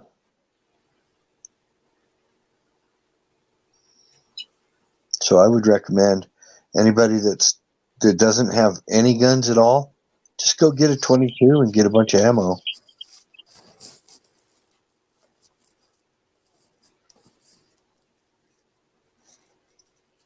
Even a 22 air rifle, that's not a bad idea either. I don't have any decent air rifles anymore. The only one I got that works is an old Daisy pump action BB gun. Yeah, I think it's only good out to like 50 feet. It's wore out. Oh, well, BBs are 177 caliber, so 177 pellets or BBs work. Yeah. But either way, I mean, you could go to any Walmart and get 177 Big 5 or anything like that and get all the pellets you want in the world, and you're not going to run out.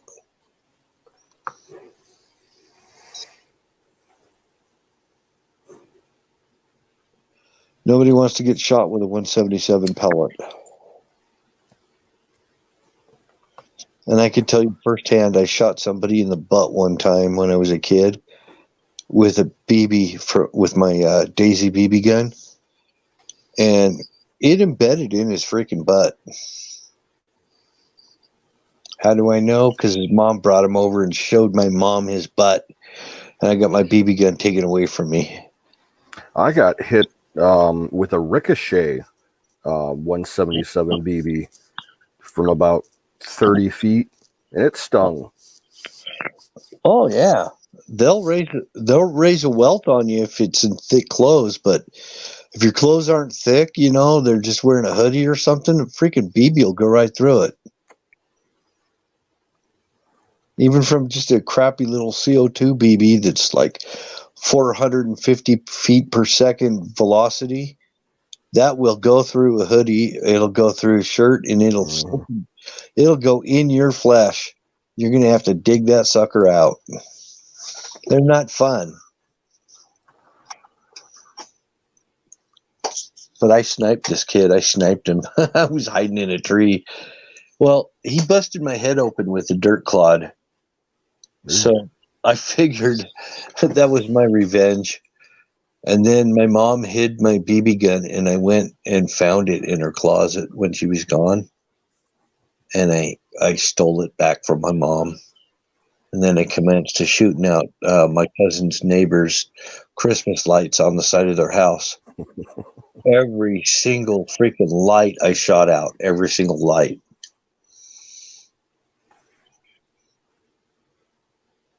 Yeah, I was a mean little bugger.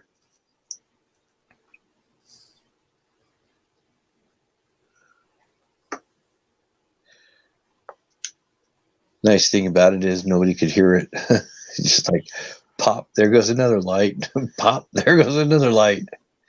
That's like those the other Aguilas that I got, the 22 longs, those Super Colibris.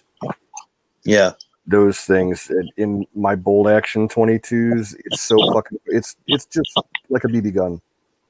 You can't hear it from 100 feet away. Really? That's cool. Yeah.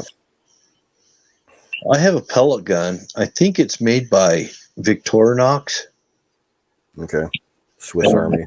Yeah, the same company that makes Swiss Army. Yeah, I bought it used. I bought it at a paintball store. They had all these used BB guns, and I picked the best one of them out. And it's really accurate. Super accurate. It's Swiss. It has to be. Yeah.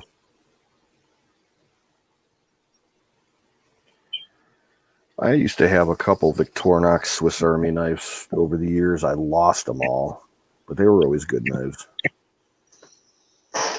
Yeah. Yeah, I lose them too. I had really good ones. I had those big kind that you don't like to carry because it's got too much shit in it. I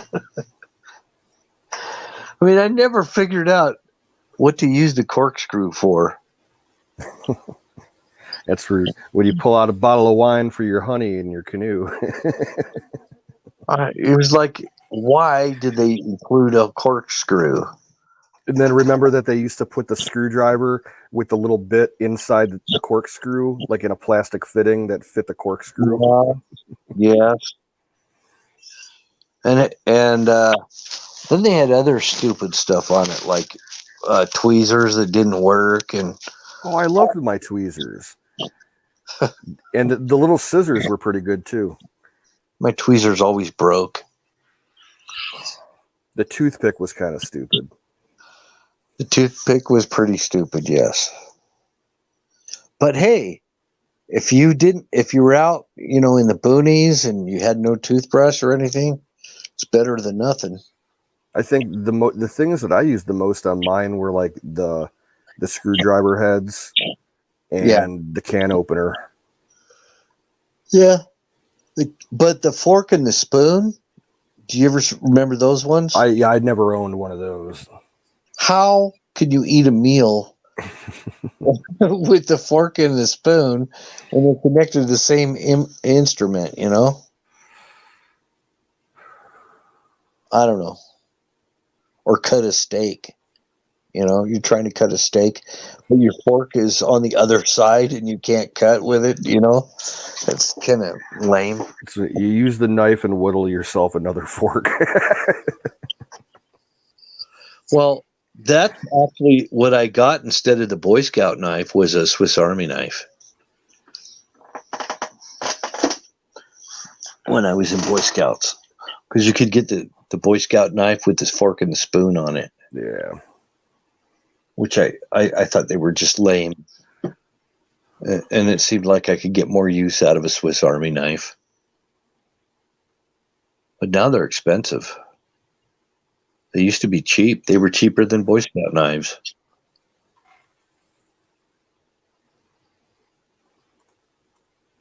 Colonel Shaw, good morning.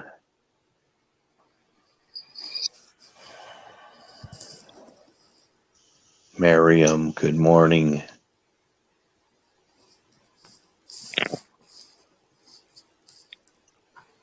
Yeah, it is morning where Miriam is. Yep.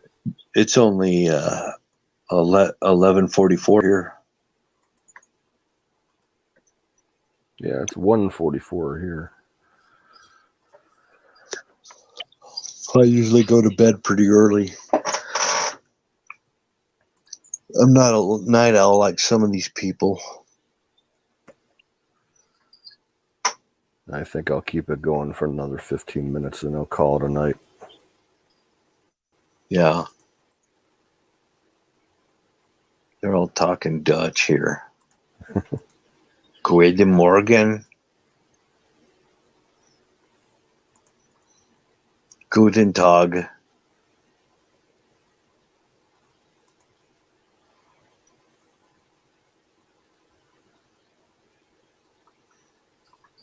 Now, Guten Tag, that's not German. The Germans say Guten Tat.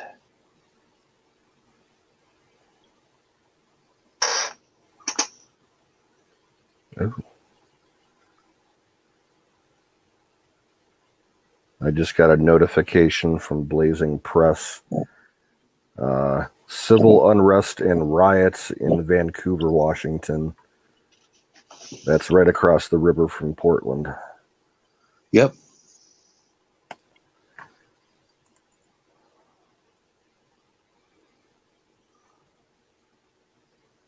All liberal, all Democrat.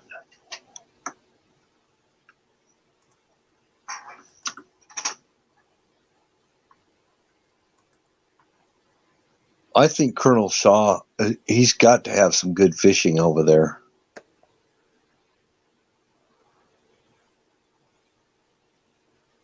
Not sure.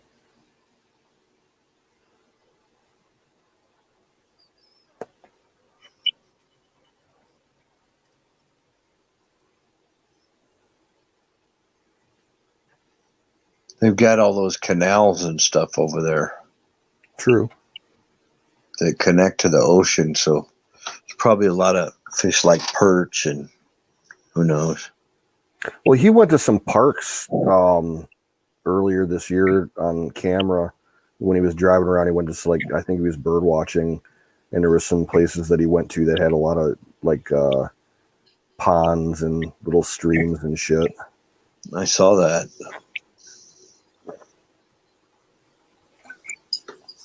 That looks like a fisherman's paradise.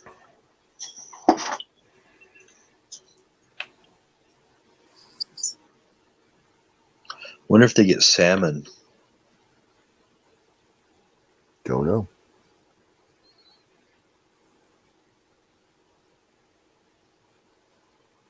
Well, he probably doesn't know what he's going to catch around there. Might catch a dead body. I could see Colonel Shaw sitting there going, I got a lunker on here. Starts reeling it in. Can't hardly get it in. Finally sees a hand bobbing there. My luck, I'd like to go there and do magnet fishing. Oh yeah, for sure. But with my luck, I'd probably pull up like a landmine or something and blow myself up. A freaking German shell Yeah. that's all rusted and everything.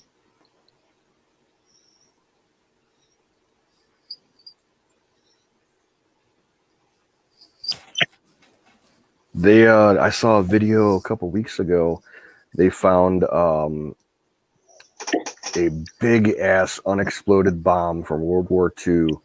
I think it was in Poland, and they blew it up in a river, and it was pretty impressive. Really? The water it went up probably a good 200, 300, 400 feet up in the air. It was a big one. I wonder if any fish floated up. Probably. That's when you just run in there and get with your net and start scooping them up.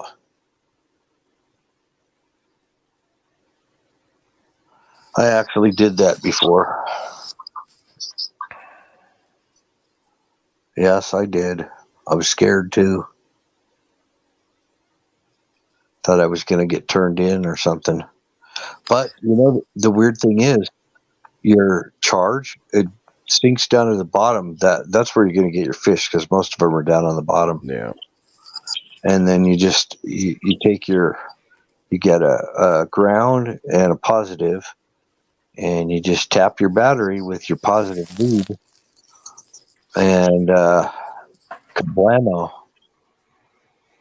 And you don't even see an explosion the way I did it. All you see is some bubbles. Yep. And all of a sudden these fish start floating up, and the ones you can't get with your net, they just eventually wake back up and swim. Yeah. They're just stunned. Yep. But I loaded up 5-gallon buckets full of fish and shrimp and all kinds of stuff. Everything came up, crabs, everything. And I never caught fish in that canal. The canal I went to, never caught any. And I had redfish, I had snook, snapper, all kinds of fish. I haven't gone fishing in a long time. Not since I worked up in Canada. Really? Yeah. That was 97 last time I was up there. Wow. Well, you got to get out there and catch some fish. Well, I don't eat the fish, so there's really no point. You I'll go with somebody if they invite me just for fun, but I don't eat the fish. I understand. I really do. I used to hate fish when I was a kid because all my mom ever cooked was fish sticks, and they were all frozen and they just stunk. They stunk the house up. Yep. And it was all I had. If you don't eat, you just go without. Yeah. So I said, okay. And I would just drown it in ketchup, the fish sticks, and gag the whole freaking time. Yeah. And I got to hating fish. And then my mom got engaged to somebody, and he took us all fishing and everything. And I had the best trout, and it was better than any fish I'd ever eaten. And then we went deep sea fishing, and I caught this huge lingcod, and the meat was actually when we got back on the fishing charter boat, it was the only fish I caught the whole day, and it was at the very last stop. And everybody else had gunny sacks full of fish, and I had nothing. And I probably was about 11 or 12 years old or something like that. I was in tears, serious. I'm like, I'm the only one who hasn't caught any fish. I caught that one lingcod. It was 30 pounds. Filled up my gunny sack. One fish. And I got it back Isn't that real oily meat though? Negative. No, it is the lightest sweet meat. It was so light and sweet, and it was just. I think it's better than halibut or any fish I've ever eaten. I really do. It was not fishy tasting. It didn't stink when we cooked it. It was such huge fillets that came off of that fish. I mean, they were huge. It was enough to feed the whole family. And and it was just delicious. It was so tender and flaky and sweet, and put butter and lemon on it. You didn't want to. You didn't. It tasted so good. You didn't even want to put any tartar sauce or anything like that because it would ruin it. It was that good. I don't think, honestly, that I've ever had any ocean fish. With the exception of one time I had a surf and turf dinner at a fancy hotel, and they had a salmon fillet, and I tried it. It wasn't my thing. I couldn't get past the texture. Really? Yeah. The salmon's kind of bony, and there's a lot of little hair bones in there. So even salmon fillets will still have some bones in there. You kind of got to pick through it and try not to choke on it. But it's got this it's, to me, salmon has got something, a taste to the meat that just makes my mouth water.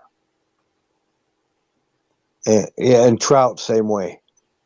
There's just something that's like you crave it after you've eaten it, at least me anyway.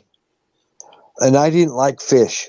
I did not like fish, but trout and salmon, I'll tell you, every time I even I'm thinking about it right now, my mouth is already watering just talking about it because it's that good.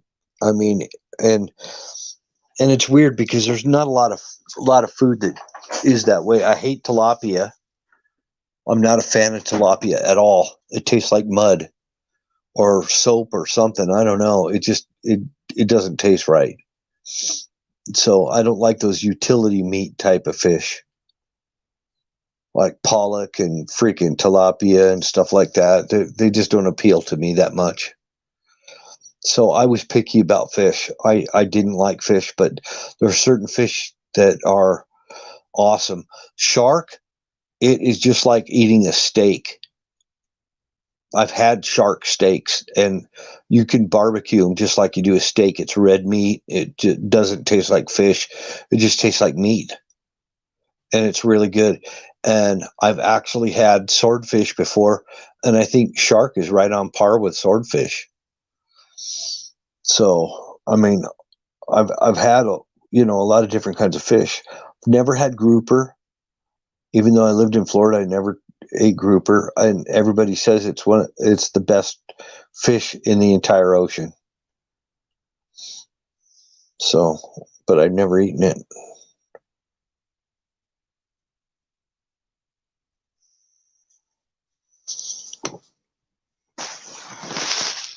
Well, I don't know what happened. The chat. Oh, shit. Where'd he go? You hit the red button.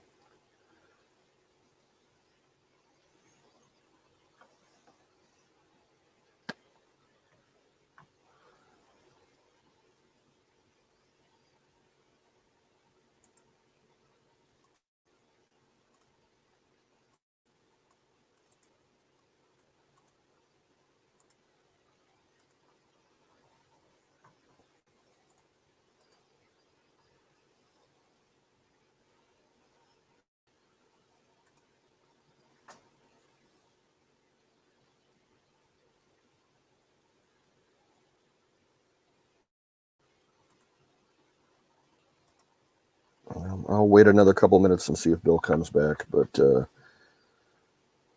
be ending it here shortly.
Welcome back.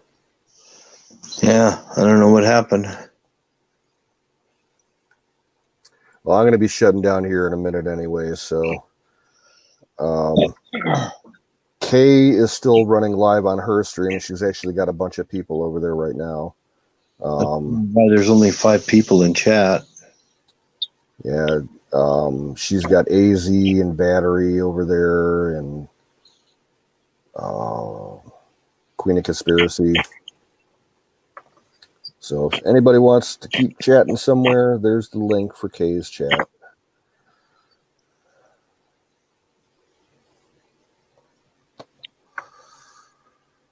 The wizard, I guess he's made it something. Miriam says they're talking religion. No. Who's talking religion? Kay. Oh, Kay's chat, I guess. I